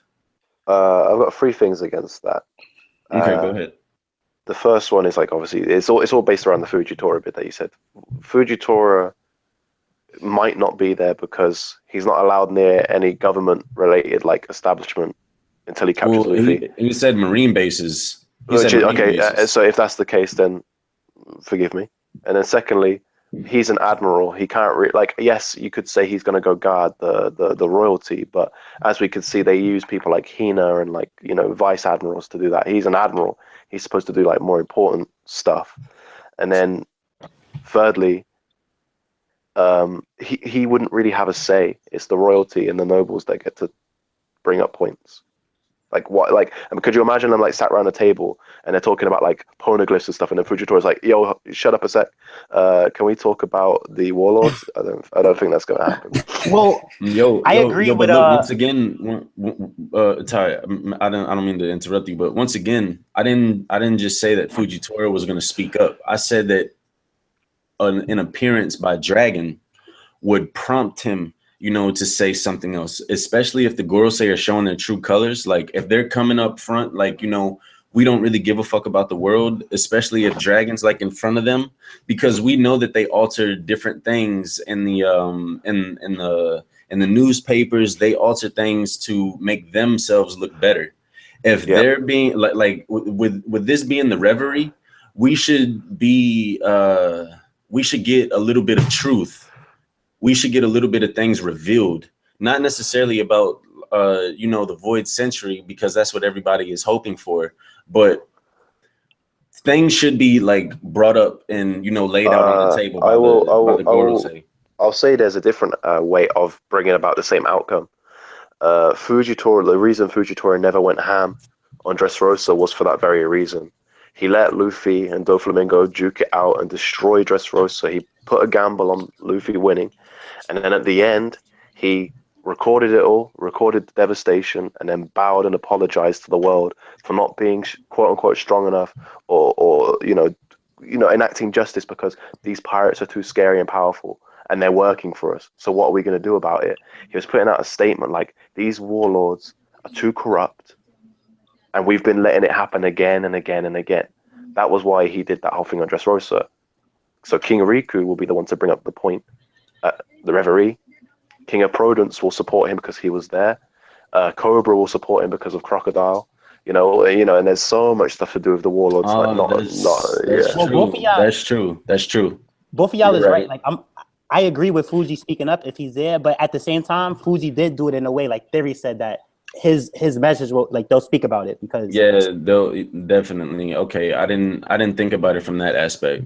That's all right, man. I do feel like though, like, since the Gorosei are behind the scenes, I don't think they're gonna be there. You know what I'm trying to say? Like, I think they're gonna have like somebody speak for them or something. Like, I don't think they're gonna show their face. You guys think we get an Admiral on Wano? Yes. I think we get because like, on one hand, I feel like no, or I feel like yes. I feel like that might be where we get. But on one hand, I feel like no, but yes. No. I messed up. I meant to say on one hand, I feel like yes, we should have an Admiral, but on the other hand, I was gonna say that, like, isn't Wano supposed to be secluded from everywhere, right? So like, why the Admirals wouldn't be allowed on to Wano, right? That's not true. Who's stopping the Admiral from walking on the island? Like, I know they don't belong there. They're crazy swordsmen on the island. If Green Bull show up there, on some. Well, I mean, Fujitora wasn't in the Marines before he was in the Marines, so like he was already strong as fuck. And he wasn't in the Marines, so I'm assuming Wano has like those like Admiral level people on the island. No, I know, they can defend themselves against an Admiral for sure. I know it's strong people. I don't think it's worth it. Like if let's just say like if Akainu goes up on Wano, I don't think it's worth it to like confront him. You know what I'm saying? Like I'm thinking like the Shogun. I don't know. If Shogun should control the island, like no Admiral is just walking up on their casualty. Like I just don't think it's like for them. Right? I was speaking to you're right about that though, Brago. I was speaking to Stebo earlier about the same thing. I was saying like how crazy Wano is going to be because of all the characters that'll be there, and just how crazy even more it would be if the Marines were there too. But I said the only way I can see it happening is Fujitora follows Luffy there because obviously of what Akainu said, which I don't know about that, and then B, things get so crazy that, you know, the Wano borders, like they crumble, and that allows the Marines to finally get access to Wano. No, because I think it would be really cool. Go Brago. I think it's gonna be Green. I do think Fuji slips in though. I think Fuji comes there. I think two of them go there actually. Oh yeah, because I feel like Green Bull is like. I think Green Bull is gonna go there. I think Fuji is gonna follow Luffy. Yo, could you imagine if Fuji and Green Bull are there, right? And like they arrive and you get that panel where they're at the same time, right? Wait. Yo, like we'll be losing our stuff, but then Green Bull's like way more aggressive. He's like telling Fuji to shut up and like stuff like this. Yo, that's what I'm saying. I feel like Green Bull I see happening. I was saying this. Aggressive than Akainu. Oh yeah, you go. Probably. I was saying that like Fujitora walks on the island, right? And he overhears a conversation and is like, "Okay, Shogun Green Bull." He's like, "Why did you just call you Shogun?" No, but I was It's like, saying, oh, like, I feel like Green Bull is going to be like even more aggressive than Akainu, and as far as like how he's just going to like start going at next, right? So like, I think it would be sick if basically, you know how everyone has that theory that there's going to be all of the supernovas in Wano. I think that would be sick if, like, at the end of the Wano, right, after everyone's like repaired and everyone's about to leave, Green Bull comes in, right, and he starts going after everyone like Kizaru style, trying to take down all the supernovas. But like this time, it's like different than Saboti because no, this time it's different from Saboti because like they can actually defend themselves, like all the supernovas. Like they won't be able to beat them, but they can defend themselves, and they like I don't know. I feel like that'd be amazing. That'd be cool. The thing is, I'm not sure about the like after Wano, right? Shouldn't they be able to stop an admiral like not like okay? Whoa, you're stretching. Okay, there. Look. Let me ask y'all this question: can Zoro, Sanji, and Luffy defeat an admiral? No. I don't know, dude. I want to say no, but no, I don't know. I think they can Luffy, Zoro, Sanji, like let's say after Whole Cake Island, okay? I want to say after Wano, I would say yes. After Wano, yeah, but right now, for sure. I don't know about for sure. Okay, so after Wano, for sure, yeah, after Wano for sure. I definitely agree with that. After Wano, for sure, they should be like the three of them together should be able to take on an admiral. But right now, I can't really say so. I have to say that like. Not that they can take an admiral, but it depends who. Like admiral, they're not equal, so it depends who's there. Like I think if here's the thing. they can take What we have to look at though, we have to look at baseline for like them going against an admiral, and we saw like Luffy and Law versus Dofi, right? So it's like you have Zoro and Sanji can take out someone that's considerably stronger than Doflamingo. Yeah, isn't Luffy, Zoro, and Sanji stronger than just Luffy and Zoro? I mean, wait, Luffy, Zoro, and Sanji should be stronger than Luffy and Law. I have to say yes, just for the fact that a combination of Law and Luffy can beat Dofi, and a combination of Luffy and Nami can beat Cracker. So a three-way like combination of Luffy, but the thing Sanji, and Zoro could probably beat an admiral. But it depends on what type of thing is kind of a matchup though. I think just Luffy different. That's different. I think just Luffy and I'm gonna have to stop you there, man. Like, first of all, with the Dofi thing, that's blasphemy. Law and Luffy couldn't defeat Dofi because Law had to take a break for her. It was really close though, but that's true. And then second of all, Cracker, Luffy had no chance against Cracker. He had to take an 11-hour runaway attempt. Okay, I will say this: just having to seduce him was if Luffy and Law both went at Doflamingo at the same time, they would have beat him. I'm gonna say you don't know that though. But wait, this is my thing. I think the biggest question mark in this whole thing is where does Dofi and where do the Yonko commanders rank against the admirals? I feel like that's the biggest question mark. Yeah, I guess that's true. That depends on how you look at it. Because some people feel like a commander should be able to handle an admiral. Well, I feel like a commander can handle an admiral. I don't necessarily agree. Some people think that. He's not saying he thought that. No, I don't. I'm saying some people feel like that. I don't think a commander necessarily. I don't feel like all commanders are made equal. Not all commanders. I feel like that's what I said. I feel like to me, just the top three. Right hand. Number one. Right hand top four. Right hand should be not able to take on admirals. Okay, not the top four because if we can say the top four, then that means Aruj can take out an admiral right now. Right? Aruj can take out anyone. Hold on. I'm gonna say something. Look. Don't say top four. Don't say top four. Don't say top four. It depends on whose crew because on Whitebeard he had multiple strong people. Like he had about strong 4 people. Taking out an admiral. I don't see it. I don't think that anybody on Whitebeard's crew. I don't think that anybody on Whitebeard's crew can take down an admiral. Just my personal opinion. I think Marco could. To me,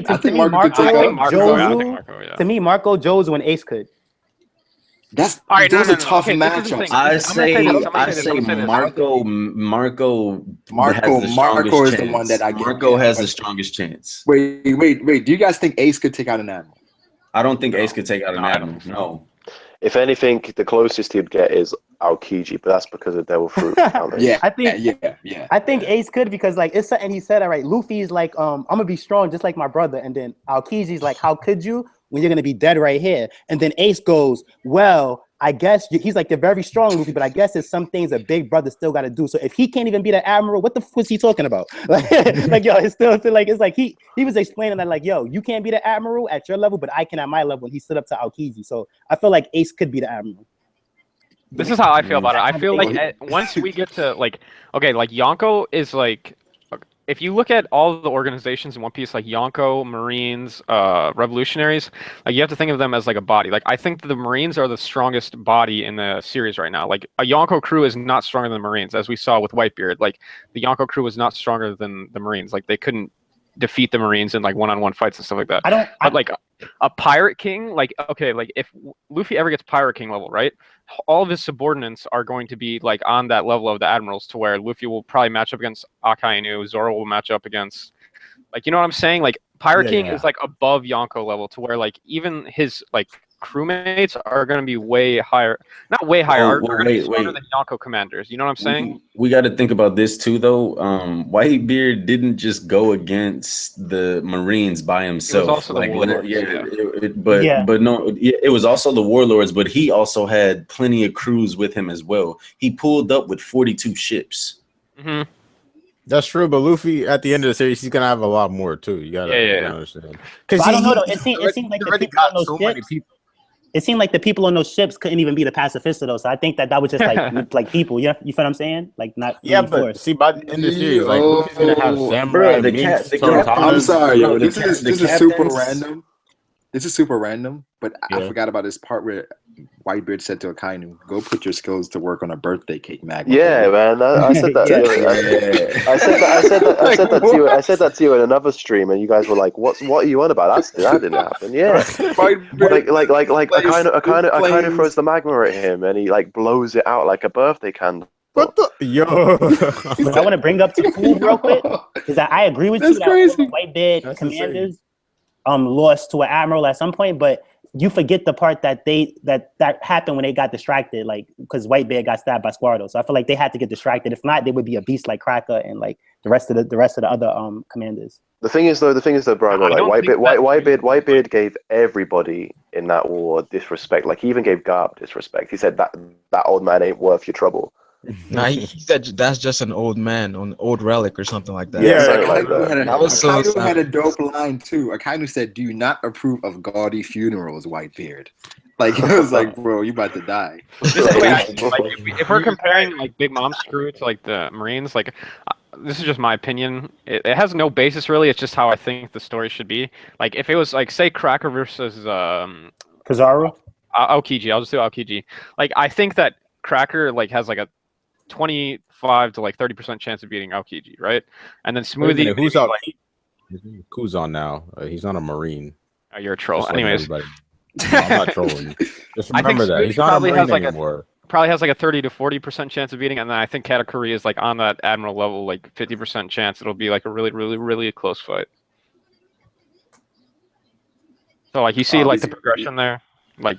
I don't know. I feel like Jozu Smoothie can take out an admiral, or she can a close fight as far like, as like I think that like okay, because like not the best fighter doesn't always win, as seen as Luffy versus Crocodile. Like you can like pull some like miracles, right? So I'm saying that like Smoothie fought an admiral, she wouldn't win most of the time, but she could win against an admiral. Is what I'm trying to say. Same thing with Cracker, in my opinion. I think Jozu could beat Aokiji because like. When we seen the start of that fight, whatever, even though he hit him off guard or whatever, but it's like we didn't get back to that fight until Whitebeard got hit by Squardo, and then he looked away, and then Aokiji got the advantage while he looked away. So I feel like without no distractions, Jozu could have won. But the thing is, I think the baseline we can go off of is that they at least should be able to take on off guard. Aokiji got hit, right? He got hit. He bled from his mouth. He got hit. And he lost an arm. All right, but you gotta that's because of their powers. But like while they was fighting, like all right, off guard, fight starts. They're fighting. So obviously, I just want to say about this. So all right, Jozu got the first hit, right?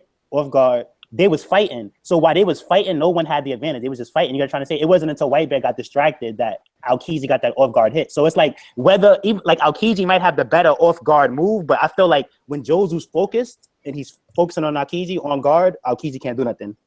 So to me, like that, even I think we're just too quick to try to say the Admirals gets the win. Yeah, I don't agree. I don't think Joe's is. All right, I want to explain to Trippy. What about why, that part? So why? Wait. I want to explain to Trippy in the chat why the monster trio can't beat an Admiral right now. We already looked at Luffy. He couldn't beat Dofi in the time limit. He couldn't beat Cracker in the time limit. Had to run away for 11 hours. Needed Nami's help with a Devil Fruit weakness. And then you look at Zoro. He's weaker than Luffy, not by much, but if Luffy can't do any of this stuff, neither can he, neither can Sanji. And then if Dofi, right, is weaker than Fujitora, who's only just become an Admiral, is new to his fruit, right, and he can't take that dude. Luffy can't take that dude in a 1v1. Zoro can't take that dude in a 1v1. If they teamed up, yeah, maybe they could beat Fuji, right, because he's new. Yeah, there's no way they're taking Aokiji. There's no way they're taking Akainu. There's no way they're taking Kizaru in a 3v1 right now. But what would you say is a difficulty? Like mid diff, high diff, low diff? Like how would you? It's high. I think it's high diff. It's high diff. You don't think for Aokiji though, Theory? For as long as Gear 4 lasts, it's high diff. As long as Gear 4 lasts. Theory, you don't think with Kizaru, since he's not used to getting hit a lot, that he would be like a cracker? And if they get the right moves. Kizaru is one that could he could literally one shot all of them really quick. He's not, but that's not gonna happen. You seen Zoro's stamina with Kuma. You seen Luffy's stamina. Sanji even has some crazy stuff. I don't see it happening. Sanji would probably fare better. Sanji would probably fare better against Kizaru than Zoro, to be honest. Oh yeah, unless you got the observation haki on that level. Speaking of that, we need to see some Sanji observation haki feats in this arc, or I'm gonna fucking go That's nuts. What I said. Oh my god, he needs to have some observation feats because it just looks like observation haki is nothing. Yeah, we were saying that before. Like I feel like everything Sanji's doing right now, Zoro could do with his observation haki, pretty much. Yeah, exactly. Yeah, I'm not saying that Sanji or Zoro has better observation haki than Sanji, but at the same time, he's right. Like, there's nothing we've seen from Sanji that shows us that he has better observation haki than Zoro. Yeah, Luffy literally has more feats in observation haki than Sanji. The only reason that we know that Sanji has better observation haki than Zoro is to set it in SBS. Yeah, I mean, like the thing Usopp did was, I think, the best feat so far. What? Nah. The one where you saw Luffy from no.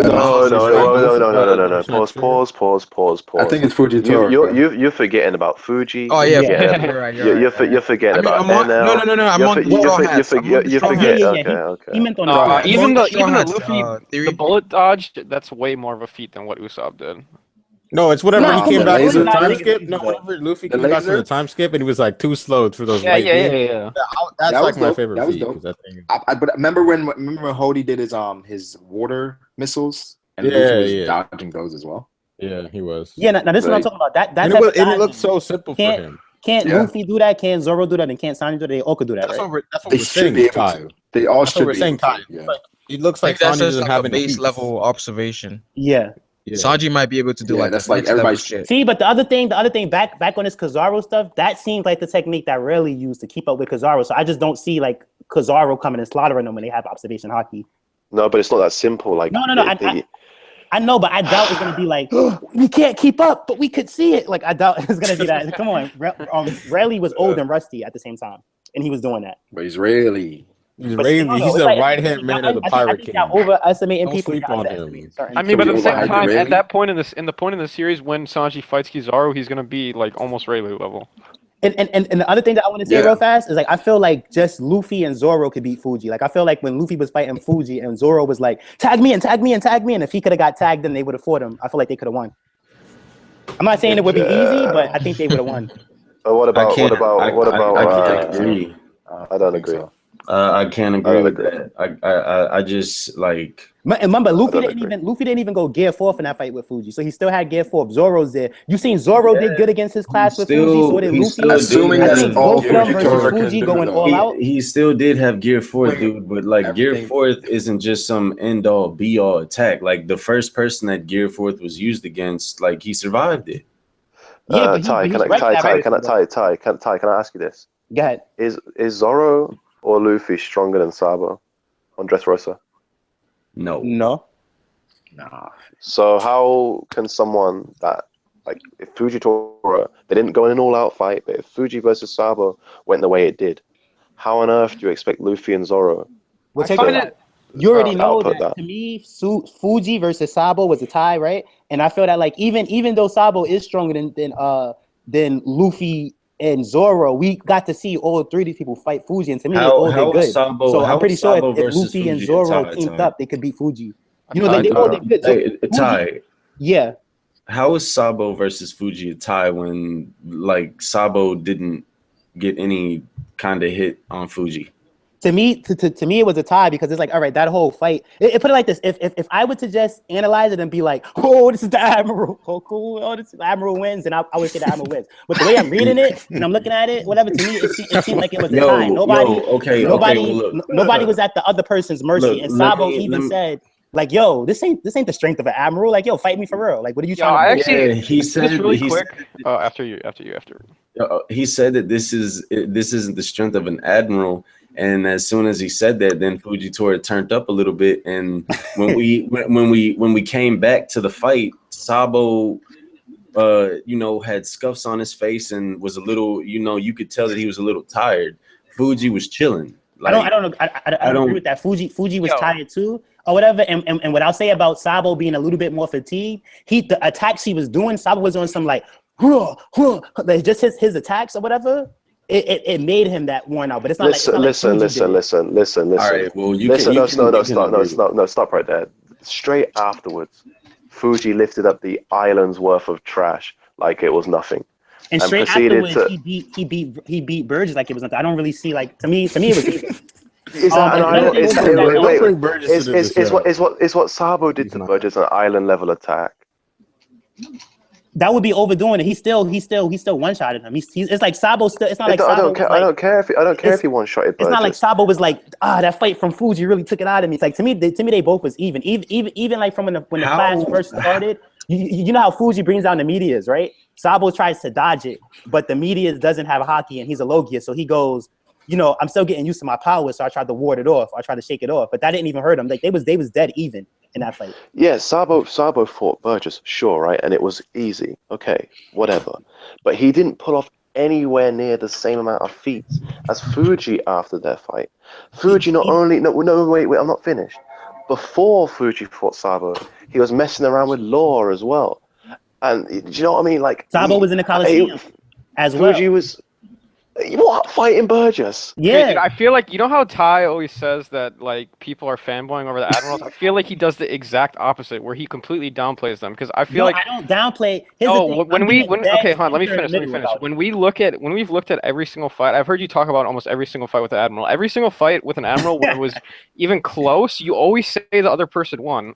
Rayleigh, Marco, Jozu, Ace, Doflamingo, Sabo. What? Hold on. That's not true with Rayleigh, right? With the Rayleigh situation, you see what's there. It's like y'all are saying that the Admirals it's like y'all are saying the Admirals win without even thinking about it or whatever. Like with another thing with the Sabo thing is that like he said, why would you? All right, like he said that, Dragon, they attacked the world government directly. So he's like, yo, he put it like this. He said that this is not the strength of an Admiral. Give me the strength of an Admiral. I don't get how he's not like Fuji. He was never at Fuji's mercy. And in these fights. Listen. If, listen. What was Sabo versus Fuji before Birdcage? I think it was during, right? No, it was during. It was during the Birdcage. Yeah, but look, hey, look. This is what I have to say. So, do you remember when Fujitora did that? What was that attack called? Something Tiger. He did like the purple tiger. Yeah. Yeah, he did something like that. So after Sabo got hit with that, he was like, yo, if I hadn't eaten this fruit, or if I wouldn't have been a Logia, the fight would have been over. All right, but that's not the case though. He is a Logia, so the fight wasn't over. You're trying to say okay, but I realize that. But what I'm saying to you is that he was acknowledging that Fujitora was like literally playing with him. That's what he was saying by this isn't the strength of an admiral. Fujitora was not touched at all during that fight. You realize that, right? Sabo didn't like do any attack on him. Didn't land an attack. Sabo was not going all out either. So Sabo wasn't going all out. Fuji wasn't going all out. Sabo commented on it like, yo, bro, you just said that the way that Sabo was attacking Fujitora, it was attacks that would make him be worn out. So what does that mean, Ty? Like that's because you're backpedaling. That's because he didn't wait. Look, because he didn't fight Fuji like that from the start. He was fighting, right? And then he told Fuji like, yo, fight me for real. So then that's when they started fighting, taking it more serious. That's why he ended up like that. So it's not because he was fighting his hardest from the start. Like Sabo is not like, I can understand, like put it like this, like if this happened, right? Say like if Sabo's fighting Fuji, right? Because this could have went a multiple numbers away. Let's say scenario number 1, Sabo's fighting Fuji, right? Fuji's holding back. But Sabo's like, yeah, I'm beating the Admiral. I'm so strong. I'm like, you get what I'm saying? That's not what happened.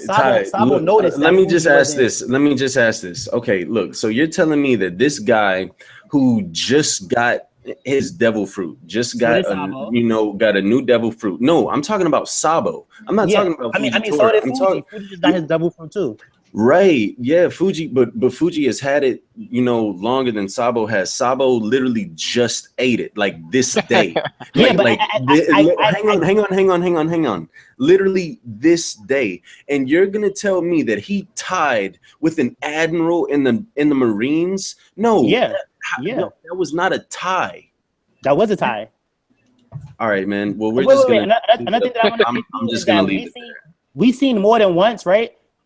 Fuji used his powers and he didn't have a good grasp of it. And even his own underlings is like, yo, when you use the meteors, let us know. You almost said this. And he's like, sorry about that. Like, so he had nowhere near mastery of his fruit. He might have had it longer, but it doesn't. He had nowhere near, like he was. I acknowledge that, but still that touches on nothing about Fujitora taking it easy the whole time he fought Sabo, and Sabo acknowledging this.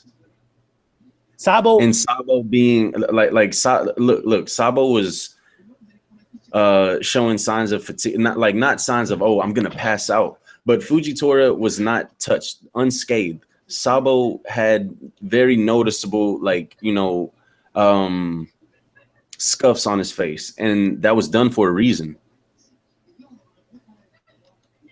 Well, just go back. Let me ask you guys this. Like, so Ty, how strong do you think Sabo is? Do you think Sabo could take on an admiral? Like, if they're both going all out, you think Sabo's going to beat Fuji? At that point, like I said this before, Sabo could win, Fuji could win. It could be a draw. It's one of those type of things. Like I feel like they're on like the same level pretty much. So it'd be a tie if they both went all out. It's not Brago. Sabo could win, right? I'll put it like this. You seen Rob Lucci? You know how Rob Lucci versus Luffy ended, right? Yeah, could have won either way. Sabo could win in a situation like that, or Fuji could win, or it could just be a draw. That's what I have to say about that. To me, look, they're very close. Another thing, just to touch on it. But what else could happen though? But Ty, what else could happen if one could win, the other could win, and the other could lose? What's the other option there? I gave you my top 3 options. Either Sabo, and it's not like it's one of those things, Brago. I'm gonna tell you like this. It's one of those things where it's like you could roll a 3. Well, this doesn't make sense, but like you could flip a coin. It could be this or this. We don't know, because those 2 people, they have a pretty good chance against each other. Like they're pretty much even. You know what I'm trying to say? I will say this. I do think heads, it could be tails. Sabo just my 2 cents on the thing. I think that Fujitora did have the better end in that fight. Just from what I remember, I didn't study the fight and I didn't rewatch it, but I remember Sabo not being able to get any attacks on Fuji, and Fuji did get like a few grapple. That's all I remember. personally. Well, the thing is with Sabo, he tried using the Fire Fist, and Fuji was using the gravity to alter the trajectory of it. Right, exactly. So that wasn't working. Right. What I was about to say is that if Sabo had his Devil Fruit for as long as Fuji, or if he got to train it for like a few more months, I think they would be on the same level. I'll say that. I agree with Froob. I agree with Froob. Another thing too is that at points Fujitora had the edge. Yo, and that's what I was gonna say. Pretty much, Froob was Sabo went back and started training in what's it called, in Baltigo. Like that's what we saw, and that's what I expected him to do, and that's how he'll be, on the level of an admiral. But until then, nah, he's not there. To me, we've seen him training that hard ever since he was a kid, so that didn't surprise me. Another thing that I want to say is that Fuji came like, yo, I'm going after Luffy. Sabo was like, no, you're not. That's my little brother. You know right. And when it was all over said and done, Fuji left Luffy alone. So I feel like Sabo stopped him. No, we know. We were arguing originally whether the Monster Trio could take on and defeat Fujitora right now, not a Dressrosa, right now. Yeah, to me, just Luffy and Zoro. Sanji doesn't even have to participate. No. That's crazy. Hell no. Nah. So wait, put it like this. I gotta say this because you said hell no, right? I'm starting to get mad or whatever. Not mad, but I just gotta say this. All right, remember when Zoro clashed with Fuji, right? Okay. Fuji used his gravity and put Zoro under the ground, right? Okay. So Zoro launched an attack and came back out. Now look, I can understand if Zoro versus Fuji, right? Fuji put Zoro on the ground and Zoro's like, what is this? I can't get free. Law, help me. Right. And then like when Luffy fought Fuji, like the same thing, Luffy's like, what is this? But it's like that's not what happened. They showed him like they could deal with this guy. Not like they could beat him, but they showed that they can throw attacks back and they could All right, let me ask you a question. Did Fujitora send Doflamingo into the ground? Did he send Doflamingo down to the ground? Answer the question. No. Did he send Doflamingo? Okay. Did he send Law? Did he send Law down to the ground? I can't remember. I know him and Law. No, he did not. That's the answer to the question. Bro, what I'm saying is Zoro got caught off guard that much that he got sent all the way down to the ground. And then also you make it seem like he just like immediately fired back and came up. Fujitora did acknowledge, oh, that's impressive. Like he came, he was able to counter that attack. And he can fire attacks. He can fire flying ranged attacks. I remember that's exactly what he said. But you make it seem like Zoro just immediately countered back, and that wasn't the case. He was overpowered. Like it was very clear that he was overpowered. Yeah. Like this. Wait. Look. I agree with you on the part that.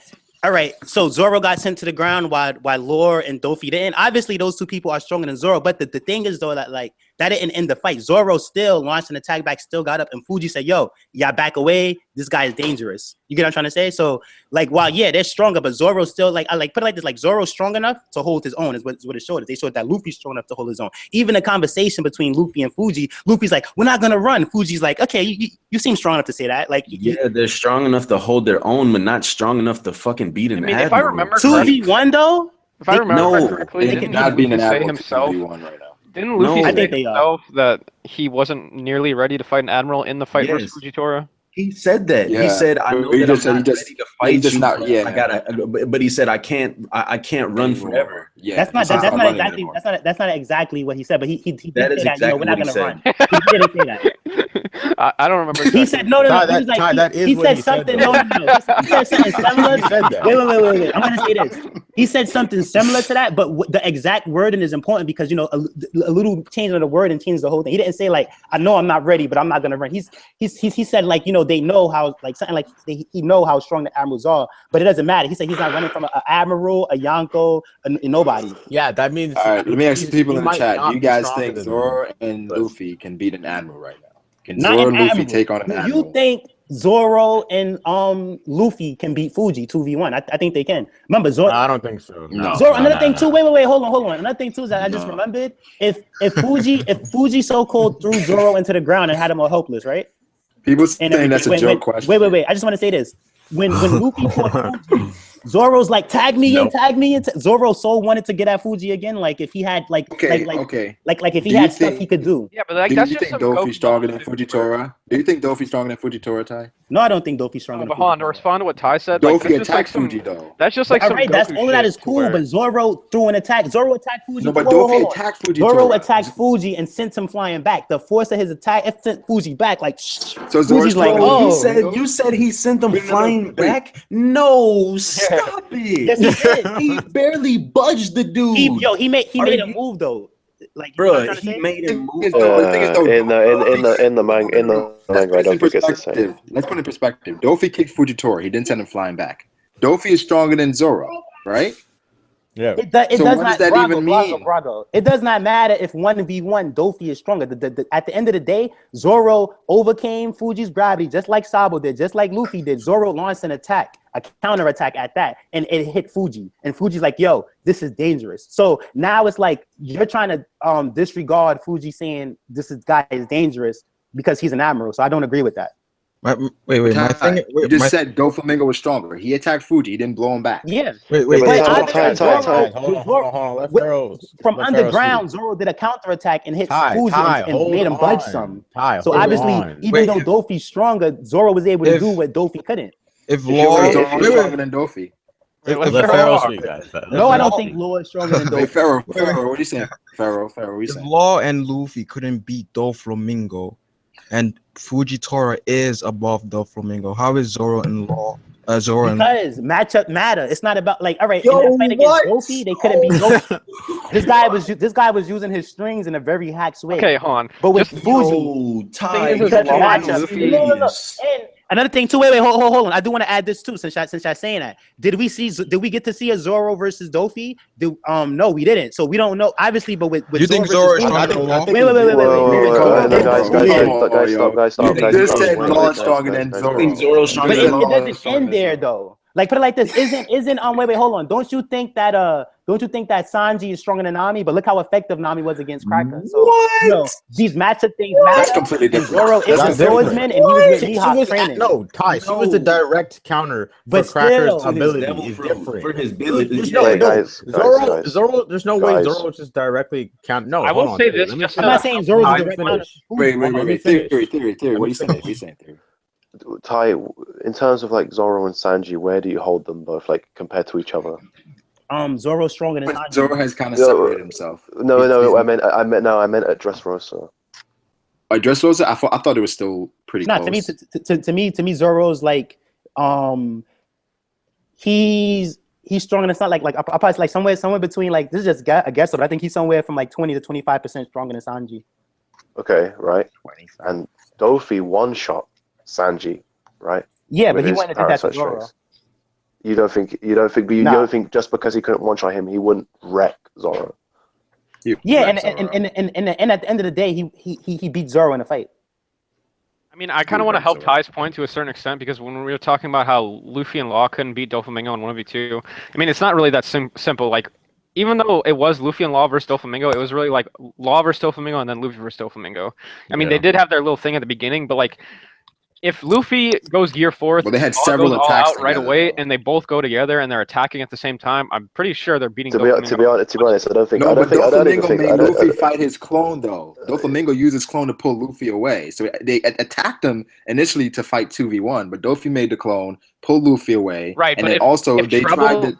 If Trouble and what's his name, Bellamy were not there, it wouldn't be the same thing at all. And another thing too is that, like, I guess all right, remember when y'all said that Jack had those Admiral nightmares? He had nightmares about Fuji. Oh my god! I think all that Admiral fanboys, I get nightmares about the Admirals from their first encounters. Answer this. The Straw Hats grew up, and this is not like before the time skip. Like, another thing too is that when Zoro fought Fuji, right? He goes, "Wait, you're only only Admirals wear that." But Zoro still fought him. Zoro wasn't intimidated whatsoever, and that's when Fuji got scared. Like, not like he got scared. That's when Fuji got caught. But just because you're not this guy scared, is though, dangerous. doesn't mean that... But I mean, Brago, that could have went a totally different way. Zoro could have been like, but only Admirals wear that. No, but why would he do that? It's Flashbacks from Kizaru, and Zoro could have been like, yo, I ain't ready for though. this. If Zoro and Luffy are both under all that gravity, how are they even going to go all out? Look, like, they're being restricted. Wait, look. Here's how they get out of that gravity. The same way that Zoro got out of it to launch a counterattack and stand back up on his feet. Yeah, but how is he supposed to fight all out against an Admiral in that? Do you guys think that... Oh, sorry. Okay, wait. No, Wait, do you guys think but Fujitora could be affected by his own gravity? This is No, he's not. this is for Trippy in the comments again. Dofi wrecked. Dofi wrecked Law. Dofi wrecked Sanji. Dofi wrecked pre-Gear 4 Luffy. Dofi would wreck Zoro. Yeah, he would. But I'm not saying that. I'm not saying that. Say Zoro would have done better than Law. Wait. People saying that in the chat. I'm not. No. What? Wait. Who is saying that? I'm gonna say this. I'm not agreeing with them. I'm not trying to say that Dofi. Be mindful Law, that Law hit Dofi with the injection shot. Yeah, the injection shot. I don't think Zoro has anything to like weaken Dofi like that. Like I don't think he can do that. I'm not saying that. I'm not saying that Zoro versus Dofi is Rob Lucci Part 2, but he does. He would have did better than what Sanji did though. I think he would have done better. But the thing is, it would have been the same thing.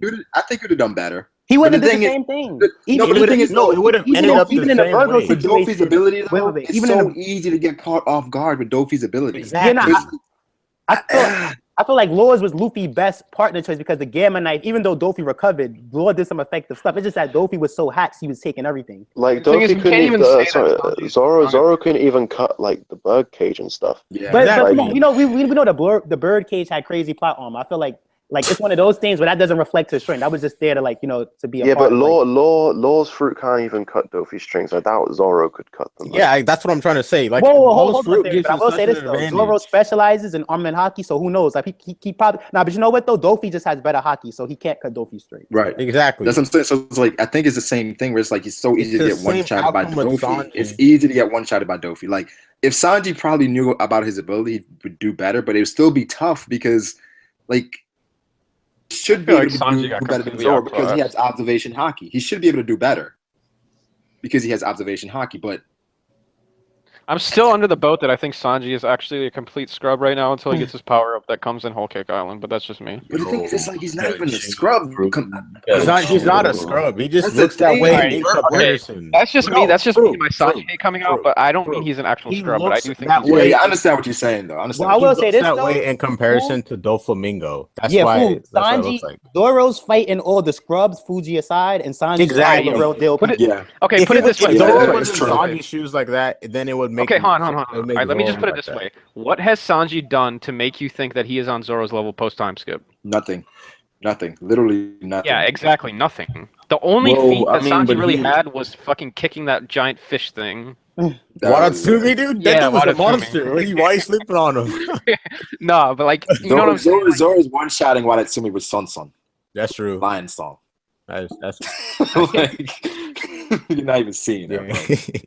Hey, but Sheep said though, that's a feat, Froob. I don't know what you're talking about. No, but hold on. Brook was holding him. Brook was holding him. I want to address this really quick. But Brook's going against a Yonko. He said, Brook, hold him there. Yeah. Didn't Sanji like one shot Sheep's head? Yeah, he did. Someone in the chat said we haven't seen him enough, and that's true. But at the same time, we haven't seen him at all, so we don't know if he's stronger. But from what we have seen, we have not seen. Sanji Sanji pretty much saved the crew, from the Big Mom Pirates too. Yeah. Let's not forget about. I mean, that was a good feat, I guess. He was like the captain in that game. But they ran away though. That's not. But look, this is the thing. That is definitely a feat because that's if Sanji wouldn't have been there, they would have got Caesar. Another thing. Here's the thing. If Zoro was there, would it have been any different? No. but Sanji. But at the same time, Sanji did end up just getting fucking captured. Guys, I want to ran away though. They ran away. Wait. I want to add something else to the Zoro thing, right? If you're saying like Law couldn't even cut like Dofi's basic strings, and you agreed, and you're in agreement that Zoro, say Dofi armors his string up, that Zoro couldn't cut them either. What the heck is Zoro gonna do against Awakening Dofi when he uses the Heavenly Needles? Like, I'm not talking about. Zoro can't do nothing against. No, listen, I'm not talking about. From what we've seen. Can you guys imagine how hacked Fujitora be when he gets his Awakening? I feel like it's gonna be some gravity chamber. Bro, he's just crushing islands left and right. But we never seen. Do you guys remember the anime where Fujitora kind of altered dimensions in a way? Zoro was able to take shots at him. Like Zoro has never been able to take out the main villain of an arc except Hody Jones. Or like competition. Yeah, I agree. To be honest, in theory, But listen, anyone could have listen, taken I'm out not freaking saying Hody Zoro Jones. beats Yo. Fuji 1v1. I'm saying Jones is actually Zoro. trash. I'm saying Zoro and Luffy versus Fuji. I'm not saying just Zoro alone. And while I agree that like Dofi's strong, I don't think Zoro wouldn't have been as much help as Law, but I think Zoro would have been of some help against Dofi though. I don't think he would have been as good as Law though. I think it'd have been. I don't know. I really don't know what this. No, I know. No, he wouldn't have been as much of a help as Law. Are you kidding me? Wait, hold on. Oh no, as Law, no. As Law, no it ain't. No, as that's Law, what I no said. way. I said he As wouldn't Law, be as much help as Law was, but he would still be of some help. Of what help? No, he's not gonna Doflamingo, bro. Doflamingo is faster than Luffy and Zoro. Like, no, he's not like. Yeah, I think like, with Law, Zoro would be a diversion. Yeah, he'd just be a diversion. That's it. Like he would end up in a similar fashion to Sanji. Like he would need to be rescued by Law. No, I actually forgot. Sanji doesn't have speed. He's stronger than Luffy. Interesting that Zoro. Look what Sanji was doing. No, Ty. Look what Sanji was doing. Sanji can fly away. Zoro, he can't fly away. He can't do anything. Zoro's quick on his feet. He doesn't need to fly away. He can what?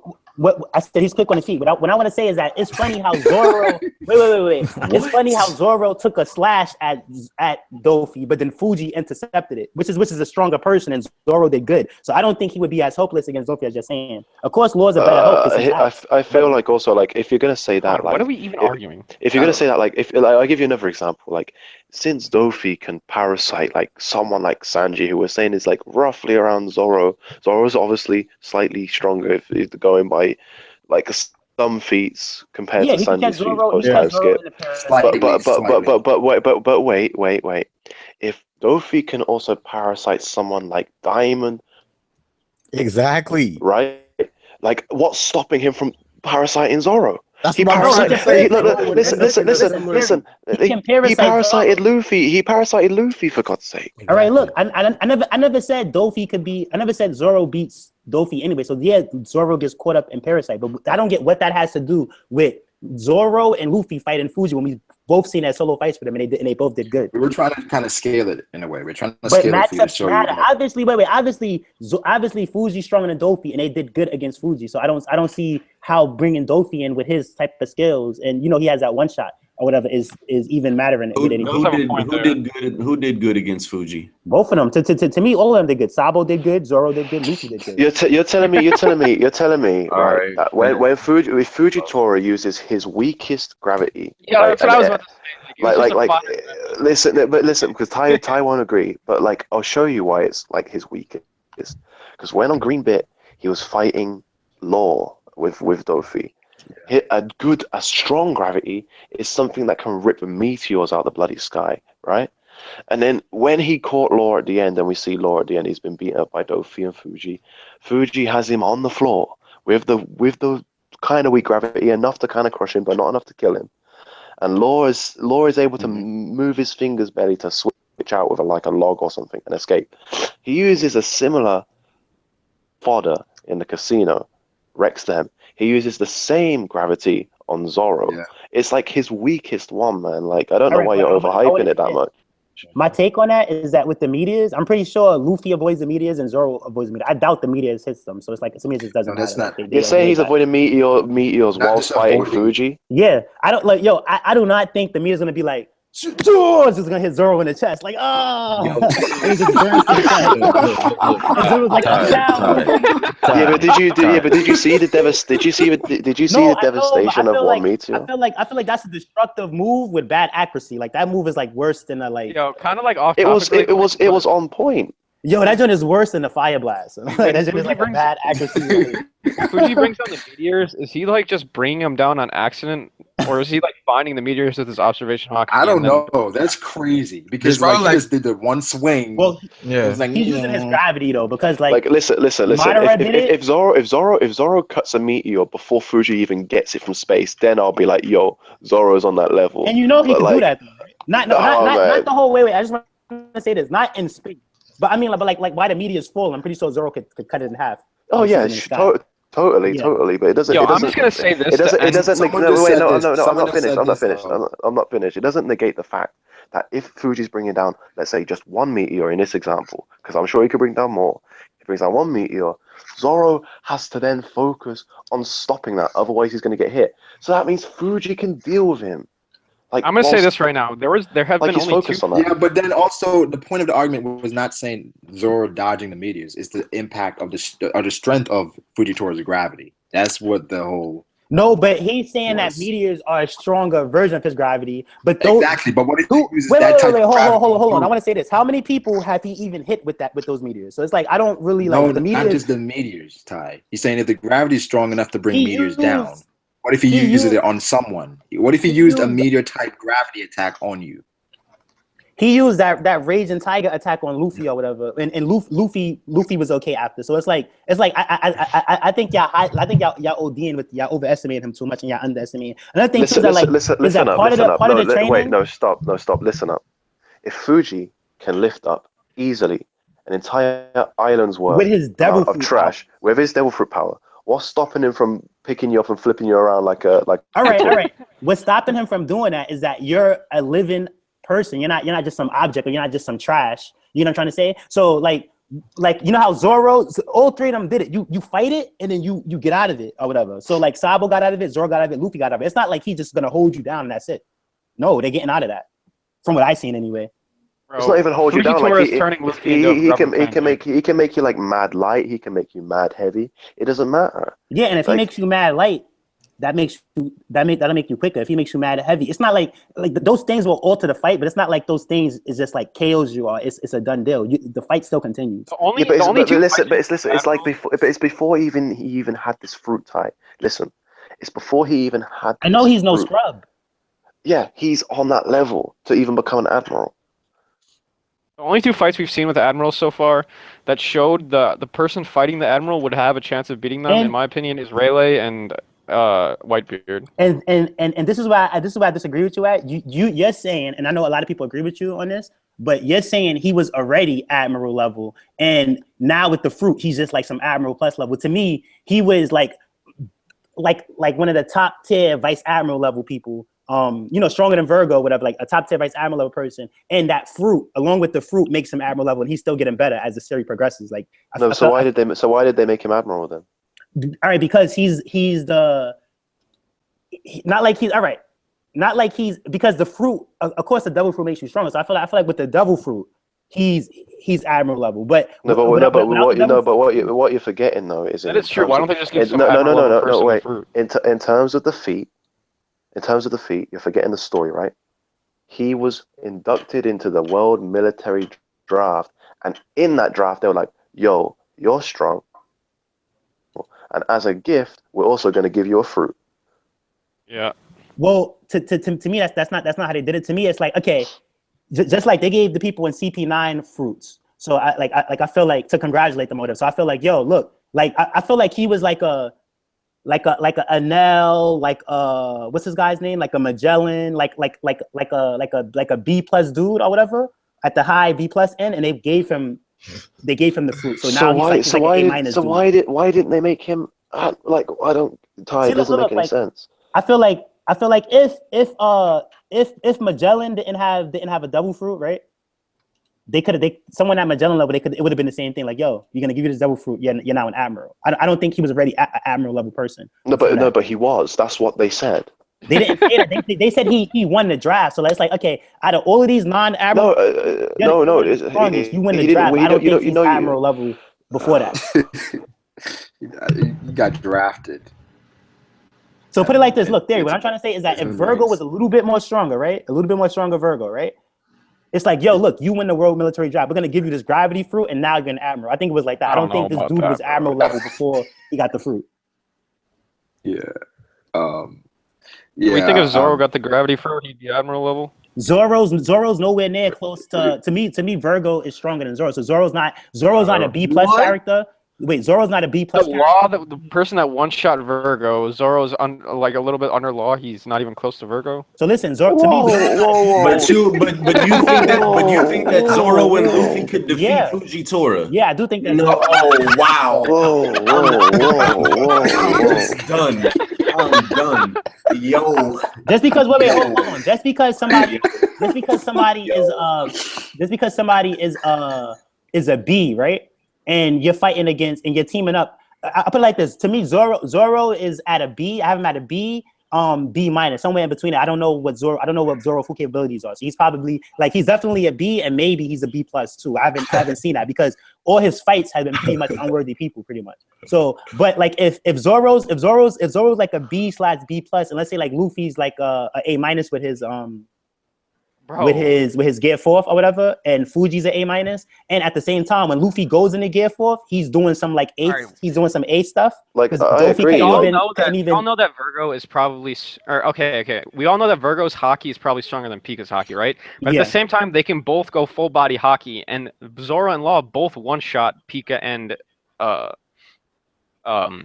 No, I know, but this goes back to the whole thing about like how much stronger do we think Zoro is than Sanji? So I feel like Sanji couldn't beat Virgo. Zoro would have did better, but I don't think Zoro beats Virgo. I think he has a chance, like he can win, but I think the odds is like in Virgo's favor in that fight. Yeah, but the thing is, even if you think that Zoro and Virgo are on the same level, you're saying that or like on relatively the same level. What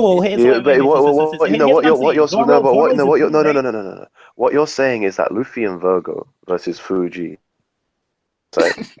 Luffy and Virgo versus Fuji, they win. Yeah, that's what you're saying. Virgo versus Fuji, they win. All right, yo, like the stream, subscribe. But here's the thing, though: when Virgo goes full body haki, Fuji's not one shot him. He has nothing capable of one shot in his dude when he goes full. Law attacks and gives the advantage in that situation. Nah, I'm dead serious. Zoro one-shotted Pika in full body hockey. No, but listen. Wait, listen. Virgo's full body hockey is nothing like Pika's. It's not that's that much of a difference. You know what I'm trying to say? Wait. No, listen. That's like saying, wait. Remember Jimbei one-shotted the swamp guy? Yeah. Right, so that's like saying, yo, Jimbei one-shotted a devil fruit user. So this other devil fruit user, Big Mom, doesn't stand a chance. It doesn't work like that. You know what I'm trying to say? How strong like Virgo's full body hockey is different. Virgo is not Pika's. that much stronger than Pika. Like, Wait. He's not on another level, like completely. What I want to say too is that look, if Doflamingo, right, he Luffy and Law couldn't even beat him, right? Luffy and Law had trouble with him, and Virgo's his right hand man. I'm pretty sure he beats Zoro too, like in Sanji. I agree with Ty on the fact that like Virgo's haki is like supremely superior to like Pika and like everyone else in the crew, except for Dofi. Law's fruit made that fight easier than what it would have been to any other person. It is superior. It is superior, but I don't think it's completely on another level because I can't take him out. Look, I can't agree. Like if it was that crazy, Doflamingo was on another level from those guys because Doflamingo was able to block the slashes. That's another level. I can't agree with Virgo for a multiple. Wait, listen. Zarakion brought up another really good point in the chat. Like people are forgetting, like Akainu versus Aokiji took 10 days for like a result. Like, and you're saying like Luffy and like you're saying like these guys can just take on Fuji like it's gonna be a 1 day thing. Like. Remember, there's a time limit here. I never said it's going to be a 1 day thing. I never said it was going to be easy. I said that they can win. There's a time limit here because Luffy has a time limit on Gear 4. Ty, you're not understanding. Hold on. In Gear 4 for 8 hours just to pull off a win. Or he doesn't need to be in Gear 4 for 10. To me, that's a finishing move. Wait, Ty, you gotta chill out. You gotta chill. You gotta chill. It doesn't have to be in Gear 4. That's a finishing move. You use it. You use it to the opponent when they're weak to finish them off. You say he doesn't have to be in Gear 4 against an Admiral? Ty, so you need to stop. Get the win. As soon as he saw Cracker, listen to what I'm saying. Wait. You're assuming that Luffy just right off the bat, Gear 4th, and just start. He has to. He has to. That's what he did against Cracker. He acknowledged that Cracker was that strong. He didn't. All right, look, that's what he did against Cracker, right? But that's not. Wait, I want to say this. Wait, don't cut me off. That's not what he did against Fuji though. To Fuji, he was doing gear. What he's doing? Gear thirds and stuff to Fuji. Yeah. So what are you insinuating? Are you insinuating he's able to fight Fuji? Look, are you insinuating that Cracker is stronger than Fuji? Cracker has a chance to beat Fuji. I agree with that. Yeah, I'm not saying Cracker is stronger than Fuji, but to me, Cracker it's another situation like Sabo where like he has a legit chance against beating Fuji. What I want to say about this, I'm gonna say, oh my God, to what you're saying too, because what I want to say about this, we seen Luffy. Wait, look, listen. We seen Luffy And you know what? We seen Luffy in his base form, right? Using gear second and gear third, fight Fuji. We seen with Cracker, it wasn't even an option. Cracker pushed Are Luffy. you seriously Cracker had taking that? Luffy on the head when he had No. Hold up. Let me take the helm. Are you seriously gonna Yeah, tell me that you think that fight between Luffy and Fujitora was serious? And if you say yes, we're just gonna end it right there, Ty, because this needs. That fight, wait, listen, look. That fight was serious because look, at a point, right? All right, hey, Ty, don't even explain yourself. Listen. Look, at a point in that fight, Fuji was like, "Yo, if you was trying to get me mad, you succeeded." And he just went in. So, but Luffy, look how much more. This is the thing. This is that bias. Look how much more Luffy was able to do against Fuji, right? And with Cracker, that was even going down like that. Yo, Ty, this is what I want to ask you. Another thing too, man. Another thing. So you were talking about Virgo, okay? You were talking about Virgo. Now we all agree. We can all come to the agreement that Virgo isn't much stronger than Pika, right? I don't agree with that. I think Virgo is like he's stronger than Pika. Like we're talking like a level of way stronger. Like come on. I said that not that much stronger. Okay, look, Law defeated Smoker. Yes, no. Yes. Okay, he defeated him pretty easily. Yes, no. I guess I don't know because he switched out. Okay, I think that Law defeated Smoker fairly easily. I think it was pretty like mid difficulty. So look, Smoker fights Virgo. Smoker fights Virgo, and Smoker lost. Yeah, Smoker did lose, and was he not, or was he holding his own a little bit? Yeah, no. So you know what with Smoker, I can't agree with that because it's like, all right. We seen Smoker throwing a bunch of blows at Virgo, but Virgo Tech Eye was so good, the hardened one, that he was taking those blows. Like it wasn't really like actually, he was. I have a good comparison. Let me talk after this. Okay. Can we all agree that the attack that Law used versus Virgo to defeat him was that? I feel like the attack that Zoro used against Pika was like a stronger attack, right? I can't agree with that because based off of everything else we saw from Law after that. Yes, yeah. I don't know. I don't agree with that. No, you cut the mountain Radio Knife is stronger than what Law used against Virgo.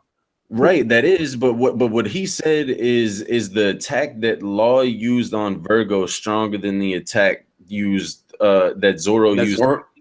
Yeah. I don't agree. I mean, come on, it has to be on a similar level, right? Yeah, they have to be around the similar level. Here's what I have to say about Zoro attack. Zoro attack is actually using force and power. With Law Fruit I think Zoro's attack was stronger. Wait, Law Fruit is like I'm just gonna magically cut through you. Law destroyed, like Law cut like he. Yeah, but so did Zoro. I know what you're saying. Like, yeah, Zoro, but I think Law. So you compare Pika's body. You compare Pika's body. Zoro's had more force. I feel like Pika was as big as Punk Hazard, right? Or am I Law just Fruit?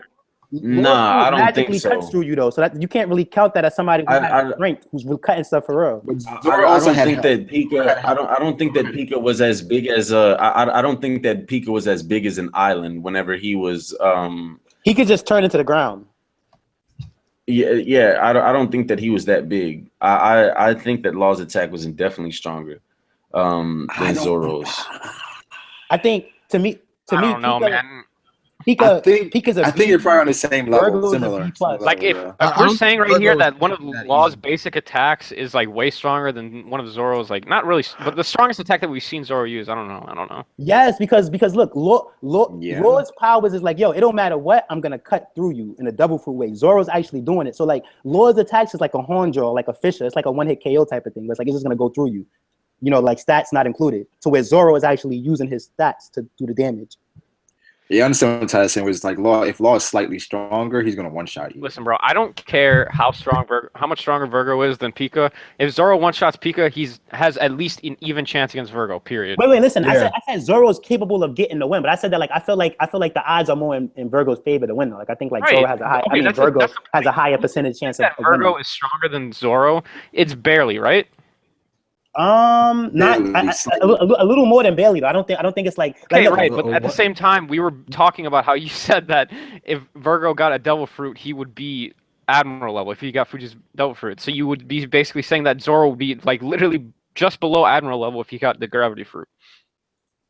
If Zoro, yeah, exactly. That's what I'm trying to say. So look, so if Zoro got the, but this depends because like I said, he could be B+ already. I just didn't get to see him fight a worthy opponent to to factor that out. Okay. But Zoro, from what we've seen right now, right? If he had a devil fruit, he would be like a Nell. He would be like Magellan, like those people. Is what I feel. Let's put this in perspective. Since we didn't see more from him yet, but if we get to see some stuff that's like, oh snap, like yo, he's like on some B+ up, and we give him a double fruit. I think he would be level. Let's put this in perspective. Stronger than Zoro. Or how much stronger is Law stronger than Zoro? How much? How much do you guys think? I don't think we can really put like a I think he's mid difficulty stronger than Zoro. Yeah, I think he's just like slightly more experienced and abilities just because of his devil fruit. That's it. I put mid high diff. I'll be surprised if Zoro gives Law a high difficulty fight, but I think it'd be like mid difficulty. I think it's high diff for me. I think it's a high diff fight. Personally, I think it's a high diff. If they're fighting each other, it's high diff, yo. It's not. The thing is like the thing is though is that like if Zoro's giving Law a high difficulty fight, what is Luffy doing? So it's like I don't know. I think that Zoro and Luffy are on the same. Or I mean, sorry, I meant to say I think Luffy and Law are on the same level. Ooh. But I don't know. Yeah. Froob, you almost said something you might have I did not mean to say that. I agree with you that Luffy and Law is on the same level, but to me, Law is a little bit like Law could beat Luffy. Okay. The thing is like I can't see Zoro losing like a low, like someone beating him like low diff besides an Admiral. Besides an Admiral. We're in the point of the series where it's like you can't really get low diffed unless you're like especially by another swordsman. Like come on. Yeah, that's what I'm saying. Like, I'm saying I say medium difficulty because like look how fast Law dealt with Sanji. Like that was easy difficulty. So I feel like I agree with Ty. Yo, but wait a second. Didn't we just agree earlier? Didn't we just agree earlier that Doflamingo would do the same thing to Zoro that he did to Sanji? No, I said that Zoro would do better. You know, he would do, but he's not gonna get the Sanji treatment. I don't think he would do that much better. I mean, me personally. I think he would do a reasonable amount better. That it's enough to like. Put it into like to say. What did Law do versus Sanji? Didn't he just swap the? Wait. Sanji wasn't faced that way. Yeah, he kind of took him off guard. When he did that thing, like Sanji was literally faced the other way. He took all of them off guard. And at a way, didn't Sanji? I know that's not nowhere near winning the fight, but didn't Sanji land a kick on Dofi? So he didn't do bad considering who Dofi was. He did terrible, Ty. He didn't do bad. It did this thing. These people are so OP that even them landing a hit. Is like a feat. He kicked. No, come on. Like if you're gonna start saying landing hits is considered doing good, like that means I don't know what example to give. No. I'm saying I'm pretty sure Oda wasn't trying to tell us that Sanji's a scrub. I think Oda was trying to tell us that, like, look, Sanji's not on this guy's level, but he landed a kick. But I just want to say this. Now, look at the difference between he actually got to kick Dofi, but back before the time skip, he got fodderized by Kizaru. So I think, like, the difference now is that, like, yo, look, he's actually, they still can't beat these people, but he's actually able to land a hit. You know what I'm trying to say? I understand what you're saying. I get what you mean. But the hit did nothing to Dofi. But it's still progress there. All I'm trying to say is that, like, I understand it's showing progress. No, it's not progress. No, stop. No, it's not progress. That's like saying Luffy punching Kaido and it does nothing to him. That's progress. You got a hit on Kaido. Like, well, here's the thing. Of course, Dofi was okay, but that kick did shake Dofi up. Like, didn't it like pow? Well, but it doesn't matter. It doesn't matter how much of that progress you do. You're never gonna land any damage. Fujitora and Luffy, right? We would call that progress. Look at his fight versus Aokiji back then. Luffy versus Fujitora was progress. Yeah, definitely big progress. No. You guys didn't think that was progress? I definitely think that's progress for sure. Luffy's development, is that what you guys are talking about? Yeah, so Luffy based like is that progress from Luffy versus like the Admirals pre-time skip? Yeah, like, for sure. That's progress from the time skip. That act in itself is not progress in Luffy. What he says is obviously like progress, but like his feats on a whole, the progress is shown more. No, let me finish. No, his progress is shown more on a whole against Doflamingo. If you're just going to use an elephant gun against Fuji, and that counts as progress when an elephant gun was something used against Caesar Clown, I don't think that's progress. The Straw Hats fought against Kizaru, right? The first they got destroyed. Well, look, hold Yeah, up. Froob, before you start, before you go, because I know where you're going with this. It was already stated that like pre-time skip, the thing that was holding Luffy back the most was that he didn't have hockey. I mean, that's what really separated him between Smoker. Like if Luffy would have had hockey pre-time skip, he would have been able to beat Smoker easy peasy. Okay, well, I guess what I was trying to say wasn't the original point that that I don't know about easy peasy, but okay, maybe not easy peasy. No. The original point was that the Straw Hats made progress, right? Well, I was thinking that, but then like when Luffy fought Smoker at Marineford, he couldn't touch Smoker. No. This you're not understanding my point. What Luffy did against Fujitora? Oh my God, yeah, he managed to land Elephant Gun on Fujitora. Well, hey, but he's been able to do that ever since he started the time skip. Do you know what I mean? What were we even talking about? I don't even remember what it started out with Zoro and Sanji versus. I feel like no, since because Fuji is not I feel like since Fuji is not a Logia user, we're not getting to see the progress as much. But I feel like progress has definitely been made. No, because it's symbolic. It was a symbolic moment as far as like, look where these guys are now. Where Zoro's like, tag me in to fight an admiral. Okay, but that doesn't mean much. That's just like on some Goku. That's just like some Goku level shit where he wants to fight all the strong people. It doesn't mean. Right. Luffy was like, everybody, back then, Luffy was like, run away. Now Luffy's saying, Zoro's like, yo, tag me in, Luffy. Let me go at him. Like the mentality, it's like progress, even at least mentally. That's what I said. Mentally, that's fine. That's progress. Well, I feel like I'm not sure about power progress too, but Fuji was just. It's definitely progress because if Kizaru comes, I don't think that Kizaru's pulling another fucking. No, stop. Listen. I agree with you. If you're gonna tell me, right, after Luffy just fought Doflamingo, had to use Gear 4 twice and one of his most powerful attacks That's that we've seen. Wait. To date, right? Stop. Then has to rest for however long it was. Comes back and still isn't back to 100% health. Lands a weak Elephant Gun against Fuji. That counts as progress? I don't think it does. Fuji even acknowledged him, and Fuji was like, "Yo, you're strong enough. You seem strong enough to say like you don't have to run." I would say mentality-wise, yeah. Fuji was pretty much like, I'd say that mentally. If you run into mental progress, Fuji was like, "Yo, I kind of like you. If you run into Green Bull, Kizaru, you don't got to run, Luffy." Testing one. Yo, Mac, we're talking about like, is it progress? Like, is it progress? Mac, we can hear you. But we're talking about, is it progress that the Luffy fighting Fujitora? Like, do you view that as progress for the Straw Hats? Like we're talking about compared to like how they fared against on I think progress is a bad word. I think experience is a better word. So that way they can. First of all, I want to see. Am I lagging right now? No, you're not lagging. Okay. I was listening. Okay, so do I think the whole situation with Luffy Fujitora is progress? Yeah. I don't even think that Luffy is landing a hit on Fujitora pre-time skip. That's just my opinion. No.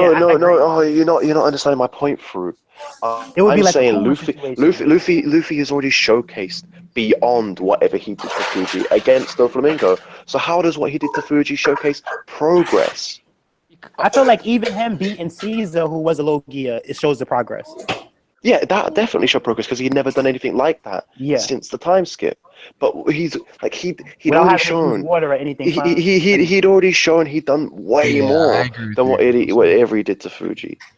You know what it was? I think we're arguing two different things right now. You guys are arguing different things. It does show progress. It shows progress from like because in a situation because we seen Luffy already go at Fujitora earlier in the arc. We already seen that he tried to go at him, but in a situation where Luffy knows he can't win, Luffy and Sabo he ran away with his crew. He knew they couldn't win, so he ran. He told everyone to run away. The whole crew. But this time he tells them, "I don't give a crap. He's an Admiral or a Yonko. I'm trying to fight him." So that's progress. Like in his mental state. Yeah, I agree. Okay, hold on, wait. Theory, are you trying to say that Luffy didn't progress as a character from the fight with Doflamingo? Is that what you're arguing?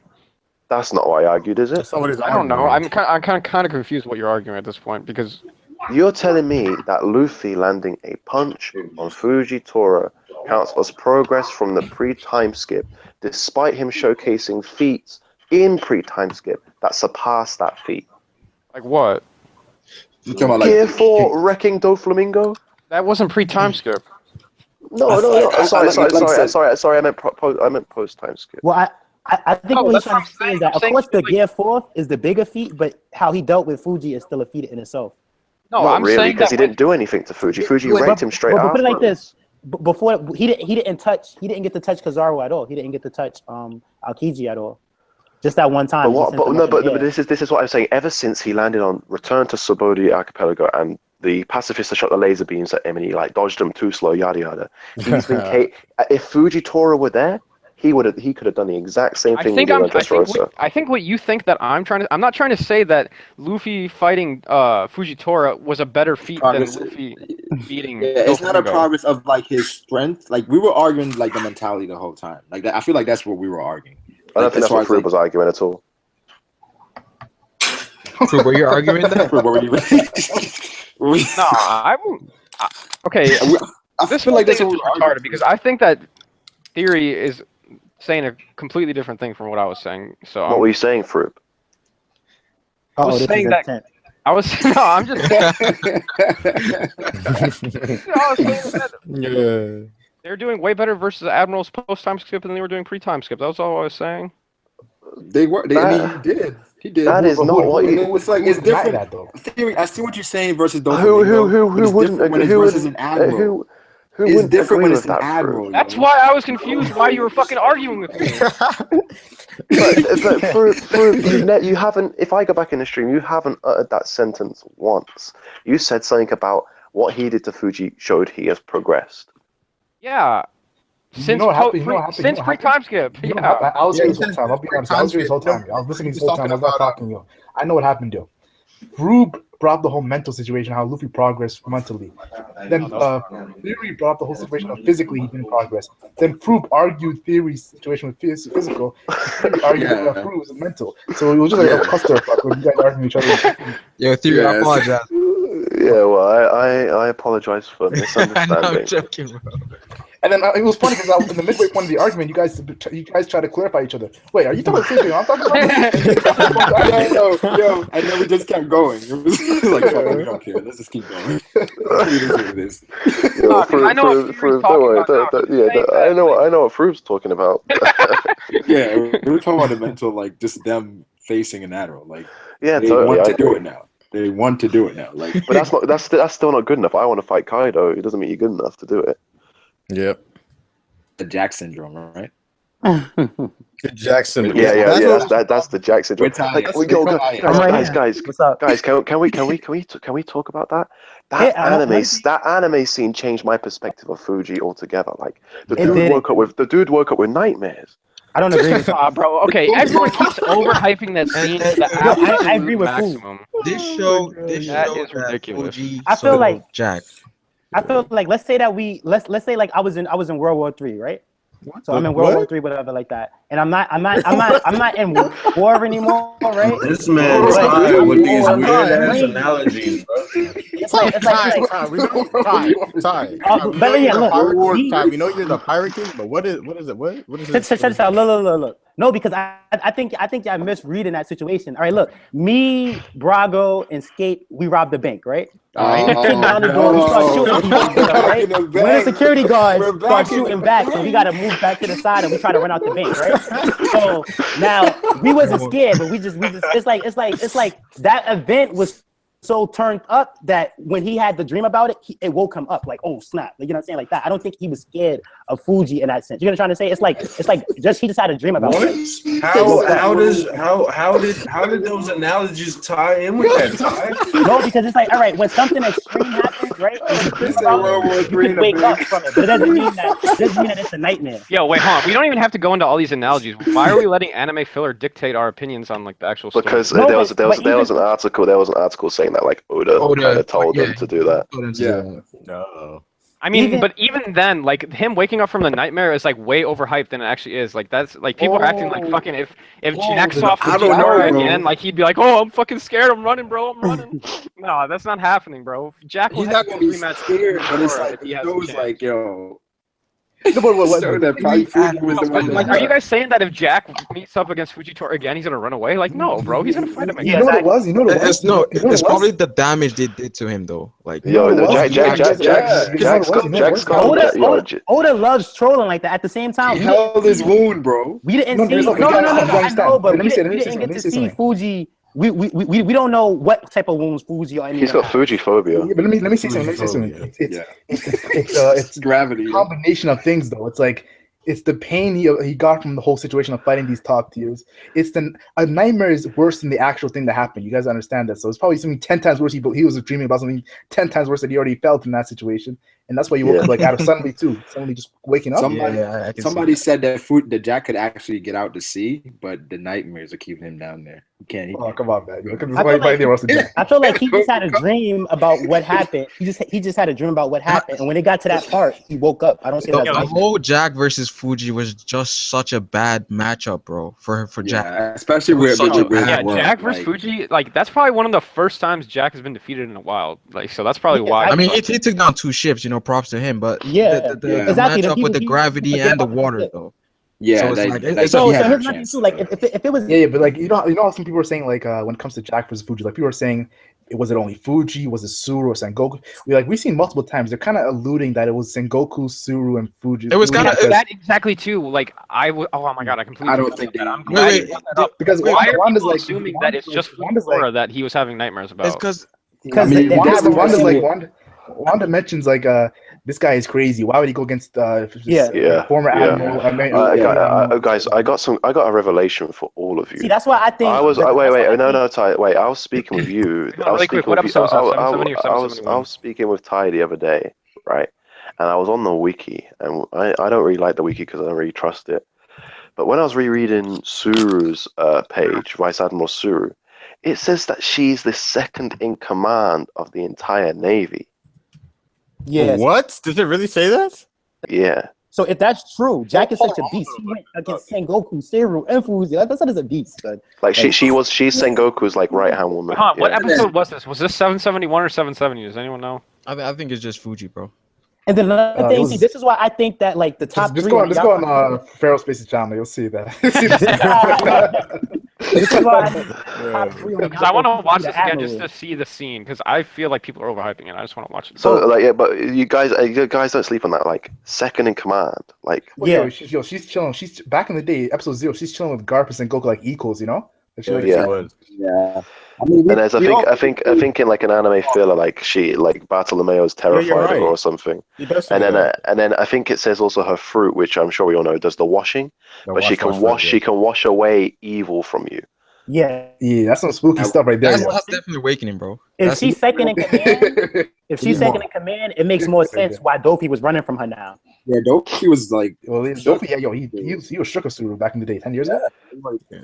But maybe no, like he feared like again, and you can also interpret it as Jack being pissed as fuck instead of like afraid of Fujitora. I'll just say that right now. But to me, he just relived the dream. I mean, he had a dream about what happened, and when they got to that part was so intense, he woke up. But I don't think he was. It's like I was sleeping on Suru. I didn't even know, man. It's also you gotta understand when you're dreaming about something so intense, when you wake up out of nowhere, you're gonna have that feeling of heavy breathing. Yeah, exactly. I'll tell you what he was dreaming about, man. Like he was dreaming about like. Okay, listen. This is the difference between a dream and a nightmare. The dream was him fighting Fuji, Suru, and Sengoku. His nightmare was meeting Mad Monk Uruj. Yes. Oh yeah, what I want to say is so look, so it was Sengoku, Seri, and Fuji, and he still did good. He just had some bandages on. He didn't die like they said he did. This is why I think that the top 3 in the Yonko's crew could beat Admiral, because look, this guy he pretty much that's pretty much probably like 2 Admiral level people and a Vice Admiral level person, all 3 Admiral level people this guy went up against. Like he didn't care. So I'm pretty sure if it was just Fuji there by himself, or if it was just Suru there, or if it was just Sengoku there, Jack probably would have won. Jack, the only character in the series to fight 3 Admirals and live to tell the story. Exactly. Wait. So sorry. Yeah, you don't have to agree, but this is something to consider.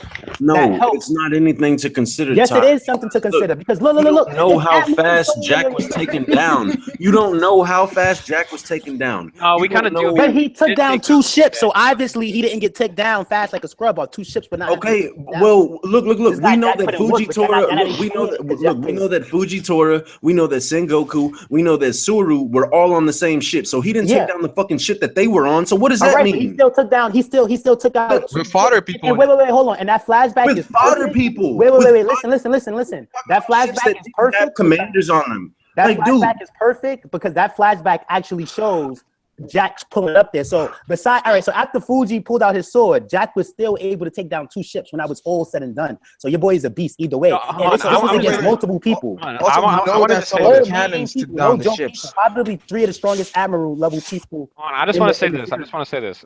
Okay, even though Jack did take us out, right? He did get out alive and with most of his crew and with all of his ships, even though they were damaged as fuck. So I'll say that. Well, he probably drowned and they probably thought he was dead. Yeah, but they know he's a fisherman. Yeah, but like you can't even say that because he was on his ship with like his whole entire crew. You know what I mean? Well, they probably Wait. Listen. The Marines stated in a newspaper they quote unquote killed him, meaning there was no trace of him left. Yeah, but that could have just been a lie. But yeah, exactly. I don't agree with that. To me, what happened, right? Jack made them look so bad, even though they defeated him in the end, that they was like, "Yo, we can't have some guy who came and destroyed 2 ships while we had Admiral in the form of we got to say we killed him." Hopefully, that's what happened. You understand? That's what happened. Another thing too was that, like, for all we know, Jack could have destroyed 3 ships, and they probably like lessening it. Like, "Yo, we got to say he died and he only destroyed 2 ships." We don't know what happened with that. To be on the fair side. It doesn't have to be like the Admiral just wins again and then this guy got cauterized. No, it was most likely a Sengoku moment in which, Sengoku wanted to put all the bounty posters for level 6 and like, nah, we ain't doing that, yo. They can't let them know we slipped up. Yeah, exactly. We can't let them know what Jack did. And this is the thing. If Jack is capable of that, wait, hold on. If Jack is capable of that, I'm pretty sure Marco's capable of that. I'm pretty sure. I swear Sengoku's logic is the opposite, though. I swear he preferred to warn the masses rather than lie to them. Exactly. So you're look, but this is what I just don't agree with. You're saying that because Jack escaped from all of this, that he can just that because of that he can beat any given one of them, like any one of them. Yeah, any given one of those people that was on that boat. Wait, I'm gonna say this. Wait, let me see. With Cyril, because her power could be one shot. Let me say one thing. That was Let me say one thing. But I'm pretty sure if he fights any one of those people, let me say this one thing, yo. Let me say one thing. Let me say one thing. You sound like a Bronco record. Let me say one thing. Okay. Any of you guys talk about how? I think I'm one of you guys. I'm not too sure, but you guys talk about how Jack could just been on the sea after he lost to the Fujitora. Yeah, that's what I just said. Like he drowned. Yeah, what do you guys said? They probably thought he was dead because, like, exactly. Yeah, that's a good situation. I believe but that. Two of their ships got taken down, so I'm pretty sure it wasn't that. I'm pretty sure like that was like a lie because Jack made. He probably was hopping ships, you know. After with the third one, Fujitora kicked his ass. When he jumped on the Fuji ship, it was a wrap. Wait, yo, guys, when you jump on the Fuji ship, you don't come back. Like, probably like he jumped and then Fuji used the gravity to cut him. And then look, y'all still Admiral fanboying over it because they're talking about how Fuji used the gravity, but in the flashback we see it was everybody. We seen it was Fuji, we seen it was Sengoku, we seen it was Cyril. All of them was like, yo, Jack, you want this? You want some of this, Jack? But y'all just quick to praise Fuji. Yeah, Fuji used his gravity. No. In all seriousness, a good way to hype up Jack and not to degrade Fujitora and those characters is to have each of the like Sengoku, Fujitora, and Suru going mid dip. Not even going high dip, just mid dip attacks. I wouldn't be surprised. Like if you're saying that he fought all 3 at once, why didn't they just capture him? Cause your boy is a beast. He got out of there. Now that was a ass comment. Hold on. What I'm saying actually is what happened in the manga and in the anime. Jack got out of there. And another thing too is that when talking about it, I remember the part where Jack read the newspaper. Like what? They said I died. You know what's kind of funny? Do I look dead? His crew was like, no, you don't look dead. It's obvious. He was actually mad about the newspaper result. A devil fruit user goes underwater. Like we assume he's dead. I mean, I think what is I think true? it Like, also, you guys aren't it's also factoring a situation. I think Jack has been put in underwater multiple times because Yeah. Apu was like to Kaido was like, "Yo, Jack's chips, Jack is out." It was kind of casual, you know how he said it, like Jack's out. This is what One World HD said though. He calls him Jack the Drown, like because he just gets drowned all the time. It's not Jack the Drown. It's called Jack the Drought. No, but it was a joke. Wait, but I do want to say this. Another thing is that when Jack goes, "Do I look dead?" He seemed mad about the newspaper. I kind of see this. The thing is, like, I say Admiral fanboys because it's like when I read the manga, I don't see that perspective in the manga. I'm being dead serious. Look, when I read that, when I read the panel when he's talking about, "Do I look dead?" I can see that. Like, let's say Fuji gave him nightmares, right? Let's say they drowned him and he got away.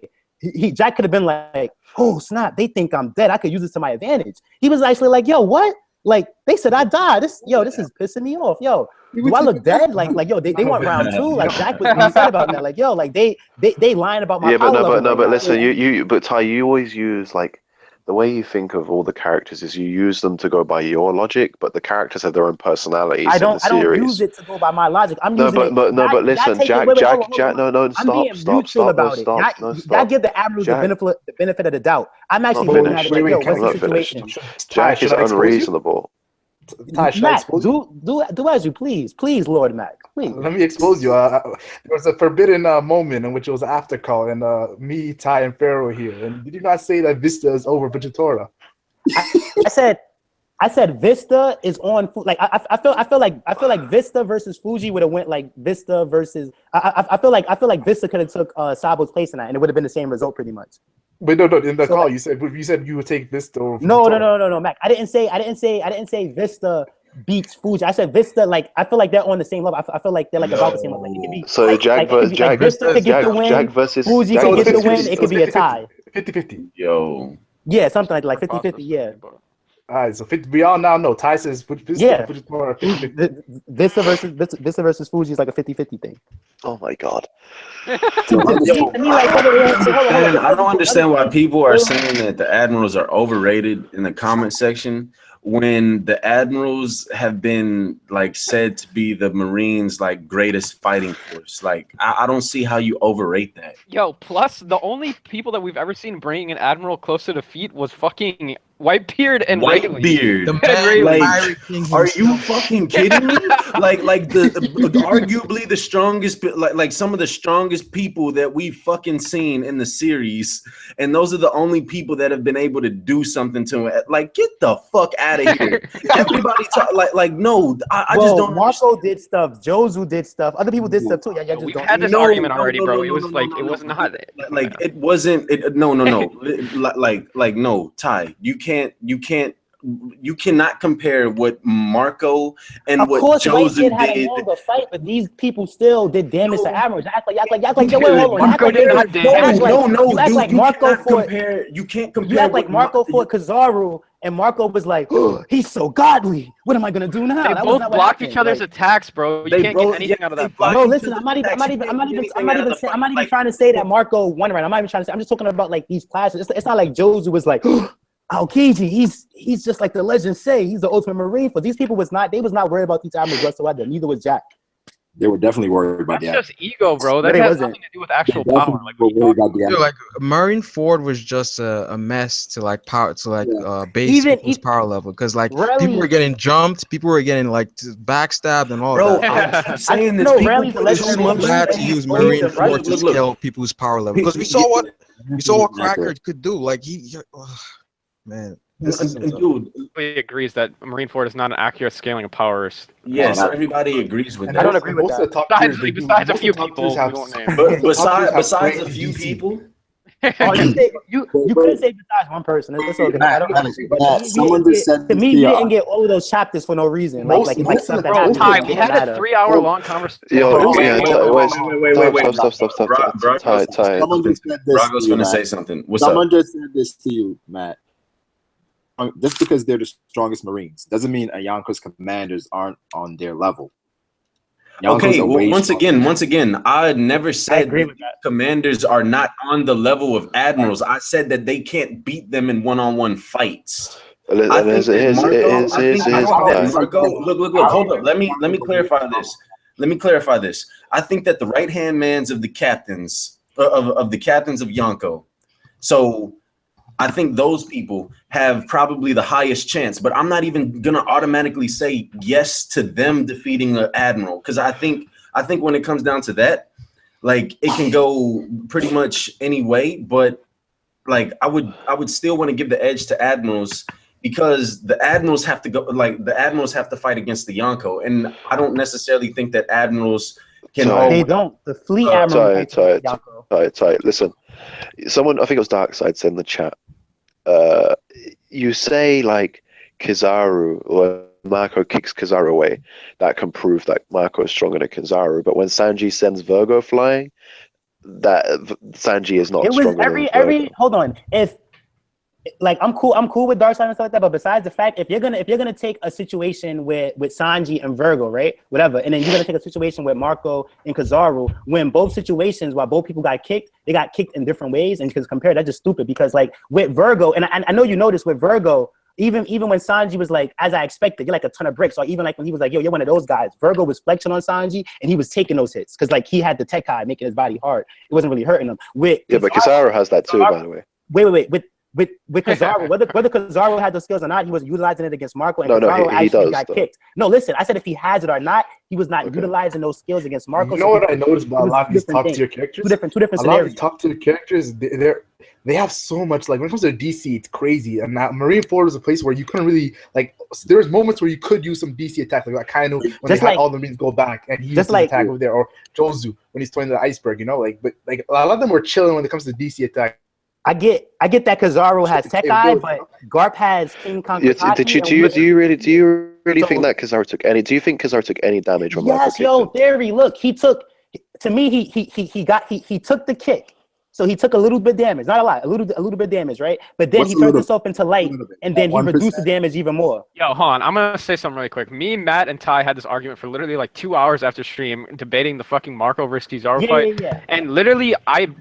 Beg all of you right now, go to the fucking chapter right now and just look at it. It's literally 2 pages. This is exactly what happens. I'll tell you what happens. Kizaru fires some light beams at Marco. Marco blocks them and he regenerates. Marco goes up to Kizaru and kicks him down, and then Kizaru gets right back up. That's it. That's all that happened. That's all that happened. There's nothing else that happened in that fight. Like we went over this time and time again. There's nothing else that goes on in that, like, and that's not even a fight. That's a fucking scuffle. But then, I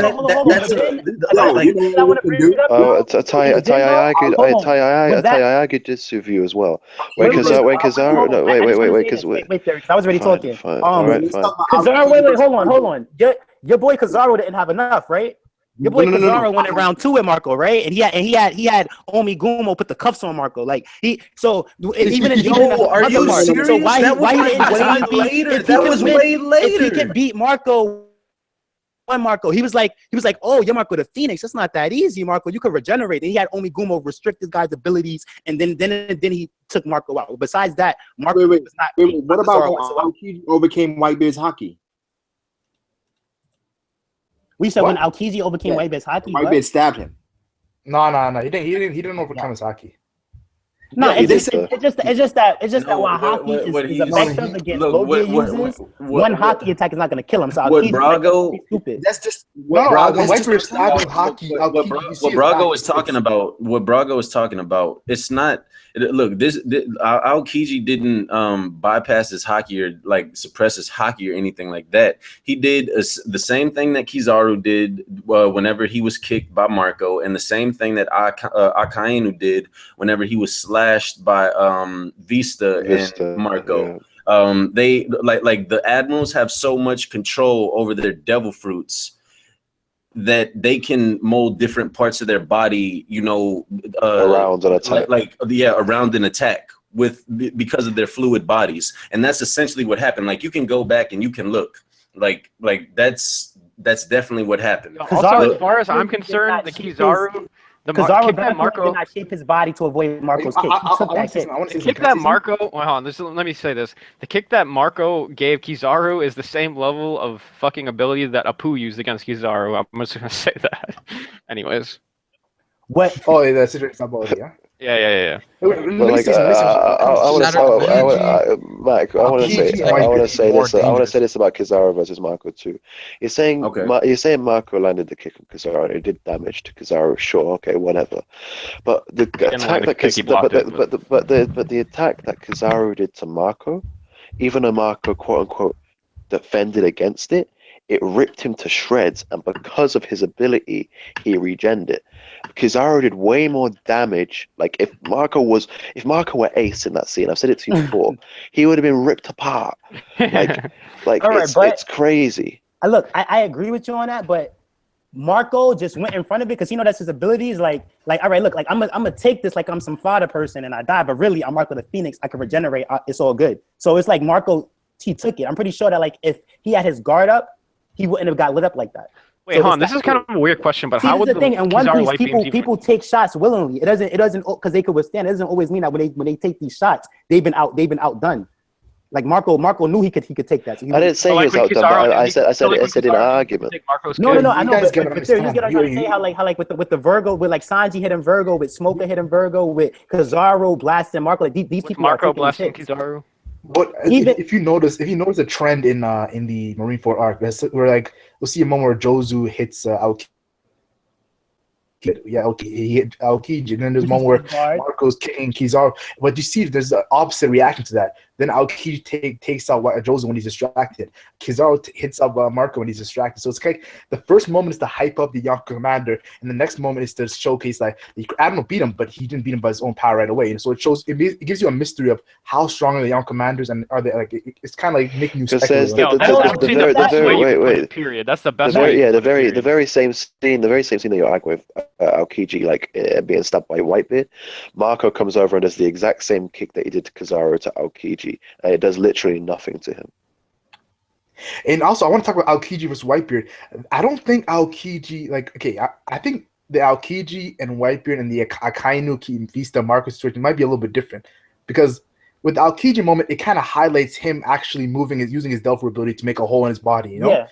When it comes to the Akainu one, it doesn't really highlight anything. Even in the anime, which I don't really use anime a lot, but in the anime, it shows like blood and shit. Like so, it shows like Akainu just tanked the hits from Vista Marco. He just tanked it. Like he didn't really. No, but the weirdest part about that, Mac, is if he were Marco, that would make sense. Like if Akainu was Marco, that makes sense. But if you're saying that they actually hit him, they ripped his neck in half. Like, how do you reject I'm trying to say Akainu used stronger haki to make himself. It wouldn't affect him even. No, but what I'm arguing is like they cut through his neck, and you're saying they hit him. How did he's not a regen? He can't regen like. No, I feel like they cut through him, and I don't think he moved. He's still intangible though. Yo, wait a second.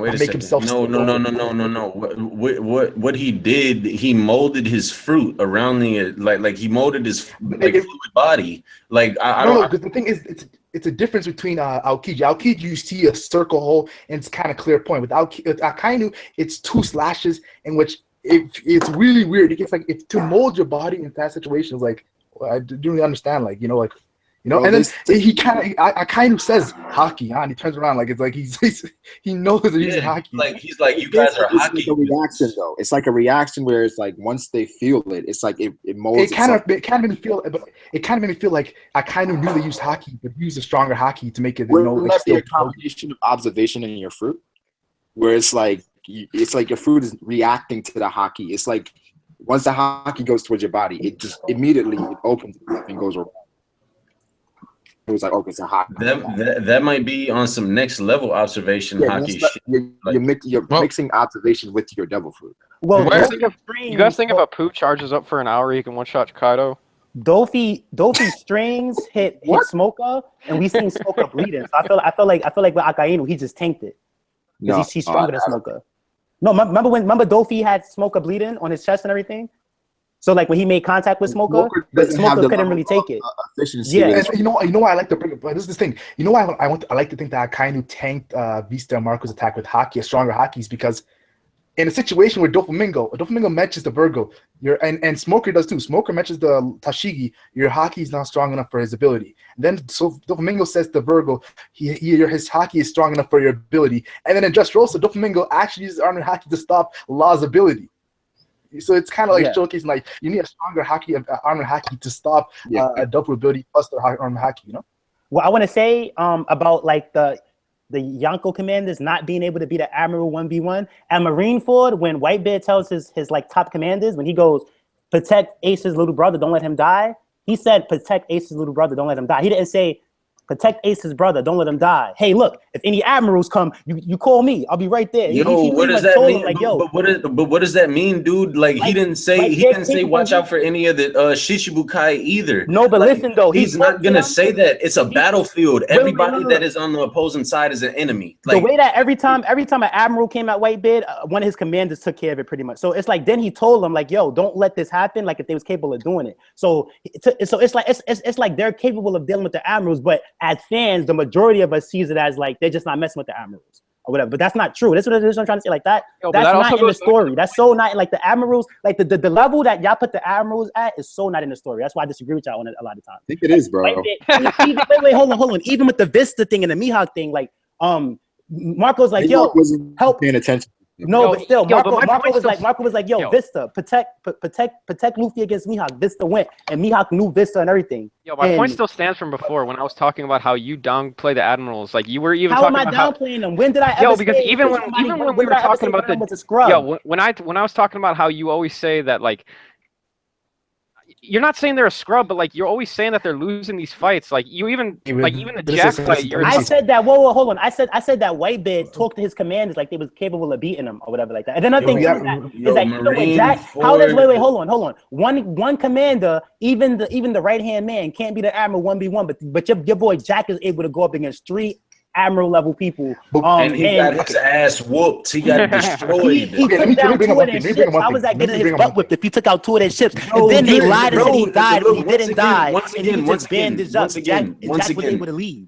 So that didn't go down. We'll put it like this. Destroy the ship with the 3 people that he got his ass That's not the point. If he wait, hold on. That's not the point. If he didn't destroy that ship, but he still, while they was attacking him, all 3 of them, a 3v1. We know Jack is the only strong person on his crew pretty much. Bro, destroying the ship is not that hard. You make it seem she said it's not nice whatsoever. So Jack pretty much by himself took out all of those ships. I mean, 2 of those. But Ty, listen. If Ace were there, I'm pretty sure Ace could have destroyed all 4 ships. Ace could have just destroyed the 4, like 2 ships. Like I don't know. I don't agree with that.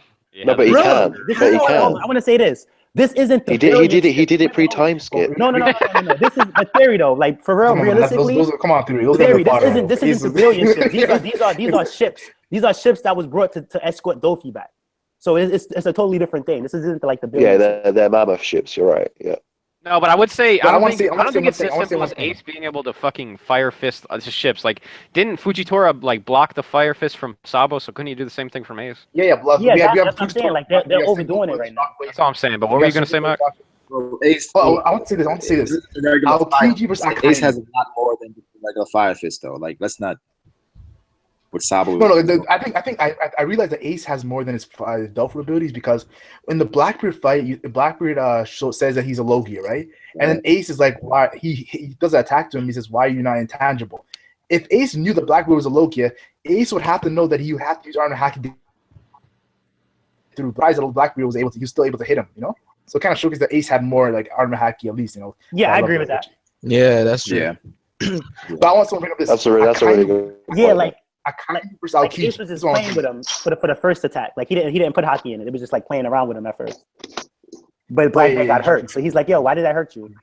Yeah. Then that's like the whole situation over there. But I want to bring up Aokiji versus Akainu. How did Akainu win? Did he use armor haki or did he use his Dofla ability? That's what I'm gonna ask you guys. A combination of both. We discussed this before because Ty found like an experiment. Magma doesn't really melt ice. Yeah, I said that in a recent video. I said that Aokiji actually had the edge over Akainu, and people were like, "Nah, Akainu's lava magma." I think it was a counter, bro. Like a good counter, because the island was mixed in like part fire, part ice. If Aokiji had the advantage, I'm pretty sure. Like, took out the at the Marineford, they had a part in the chapter where it says Akainu literally evaporated the ice with his fist. That's what I think. I think in real life it doesn't melt ice, but in the story it would show that lava melts ice. So you have to go by what the story says instead. No, because there's another scene where the three admirals they're stood together at Marineford and they're trying to get the gates up, and Akainu's like, because they're not coming up because Aokiji's ice in the way. Akainu's like, oh, this is all your fault, Aokiji, the ice is in the way. And Aokiji's like, well, Akainu, you're too slow. And then Kizaru goes to Akainu, why don't you just melt the ice, Akainu, and like being a troll, like as if he can't melt it. Well, I have a question really quick.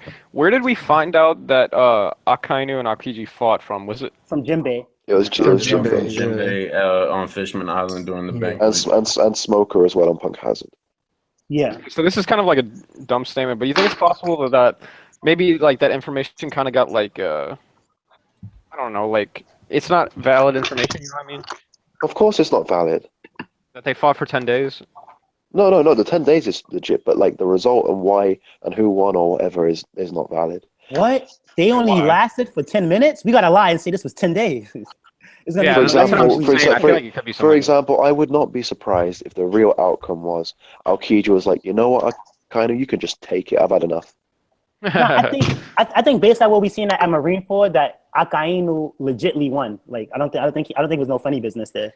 Like I don't think Aokiji would go 10 days. The thing is, I'm a big fan of saying Akainu. I'm a big fan of saying Akainu is stronger than Aokiji, but it's like they're going equal for 10 days. Why would they? I don't know where Akainu after 10 days overpower him. Like there'll have to be something happening. Like something that's what I'm saying. That's what I'm saying. No, that's not true because like you can take us out. Aokiji was able like even the Jimbei and Ace fight. You guys watched the Jimbei and Ace fight. The Jimbei and Ace fight they were still equal for 5 days and they could have went going, kept them going. You know. Here's the thing though, like you can go to like a game where it's like you're tied. It's at the end of the 4 quarters, like you're tied, right? And you can go to overtime, 3-4 overtimes. You're still tied, but eventually somebody slips up. Somebody did slip up, and then there's like somebody. Well, they did. They both slipped. But listen. They both slipped up multiple times. Aokiji lost a leg, and Akainu lost an ear. Aokiji slipped up like to the point where he lost a leg. Word. Once he lost that leg, he probably effed up right there. Like, oh man.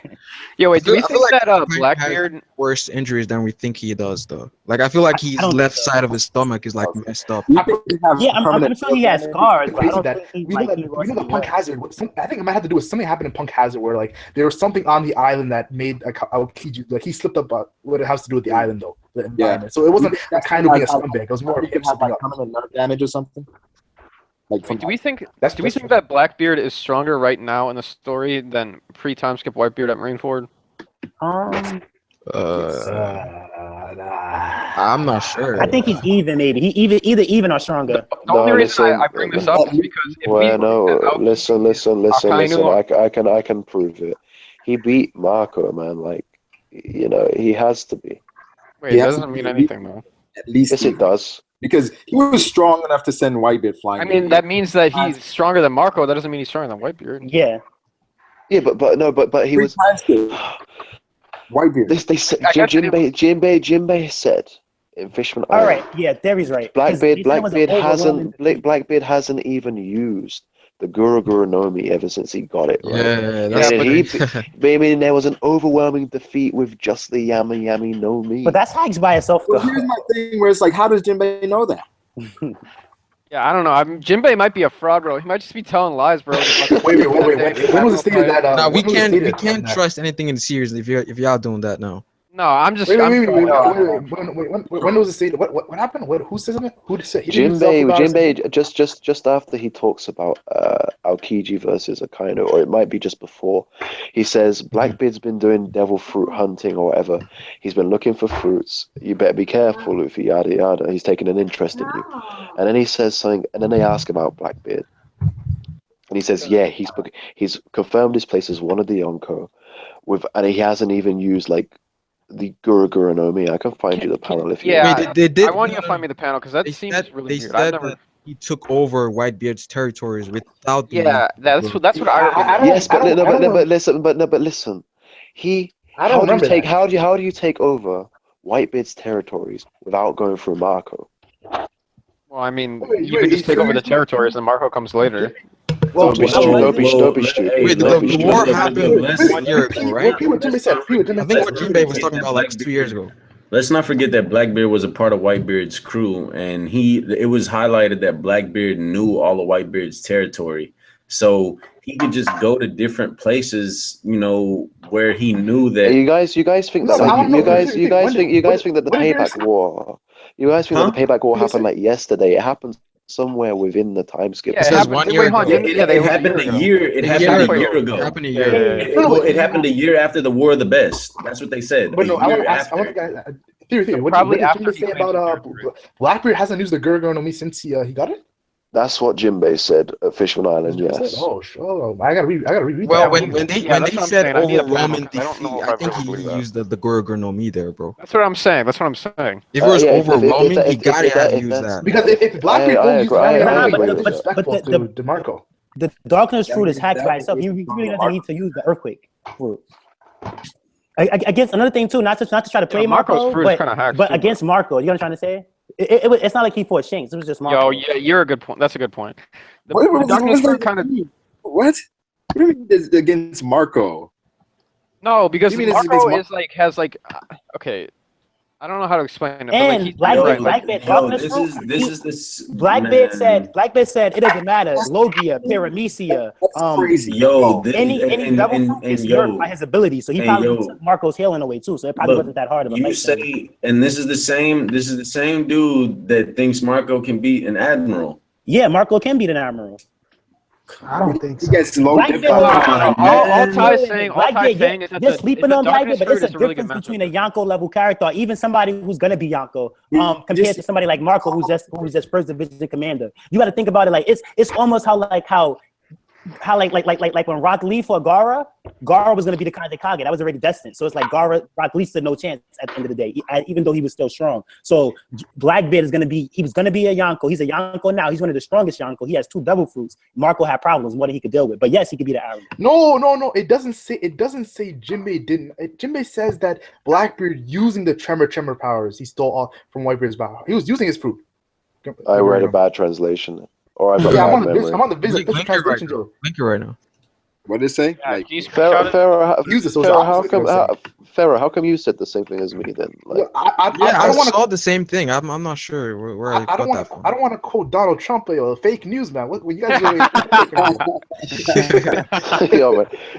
yo, don't Trump is telling the truth, man. I got dude. Overwhelming defeat thing. I think we're looking at it as like Blackbeard wrecked Marco. It's like Blackbeard's crew wrecked Marco's crew. Marco got one shot or anything by Blackbeard. One second. I need to double check this. I don't think that's how that fight went.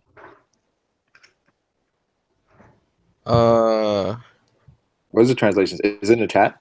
Yeah. You just put it up. Right. I'm just trying to. What chapter? What chapter was it? What chapter was it, man? He linked it in the chat. No, what chapter? Oh, 652. Oh yeah, it says he conquered it using the tremor powers. 652. That's such a horrible translation, then. 650. Jesus. Marco was like no. These translations are crazy, man. You saw that? Remember the last translation I sent you guys, the Aruja one from Skypea? Yeah. That was these translations be head faking you. You can kill a whole theory with these translations. You know, it's crazy.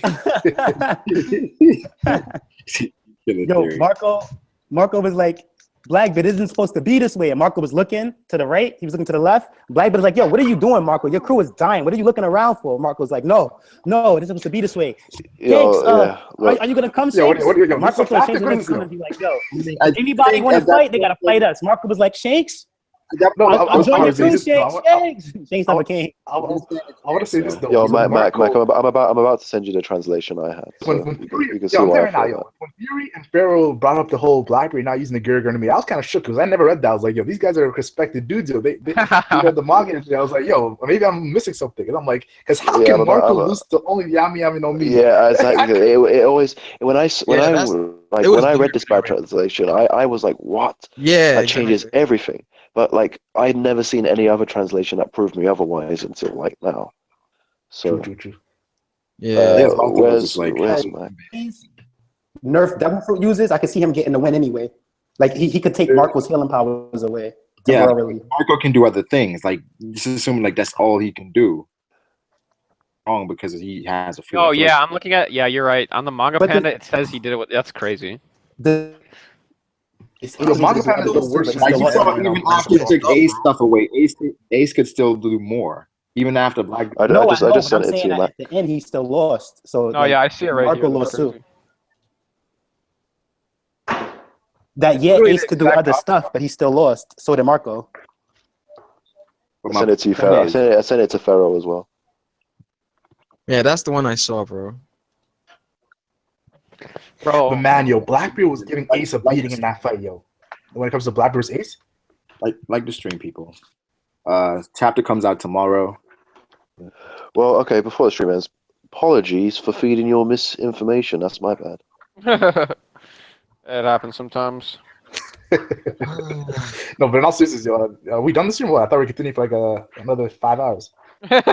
No. We're talking about Marco for 3 hours. But like the stream, people. Like I said, chapter comes out tomorrow. Hopefully comes out early. Are we gonna be doing like and again, we're gonna be on break next week, from what I heard. Yeah, we are. My friend told me. Yo, did you see the panel that I sent you, Matt? Yeah. I just saw it. Yeah, live stream, catch y'all up, please. Yeah, it said a similar thing for me as well. Wait, what translation is that?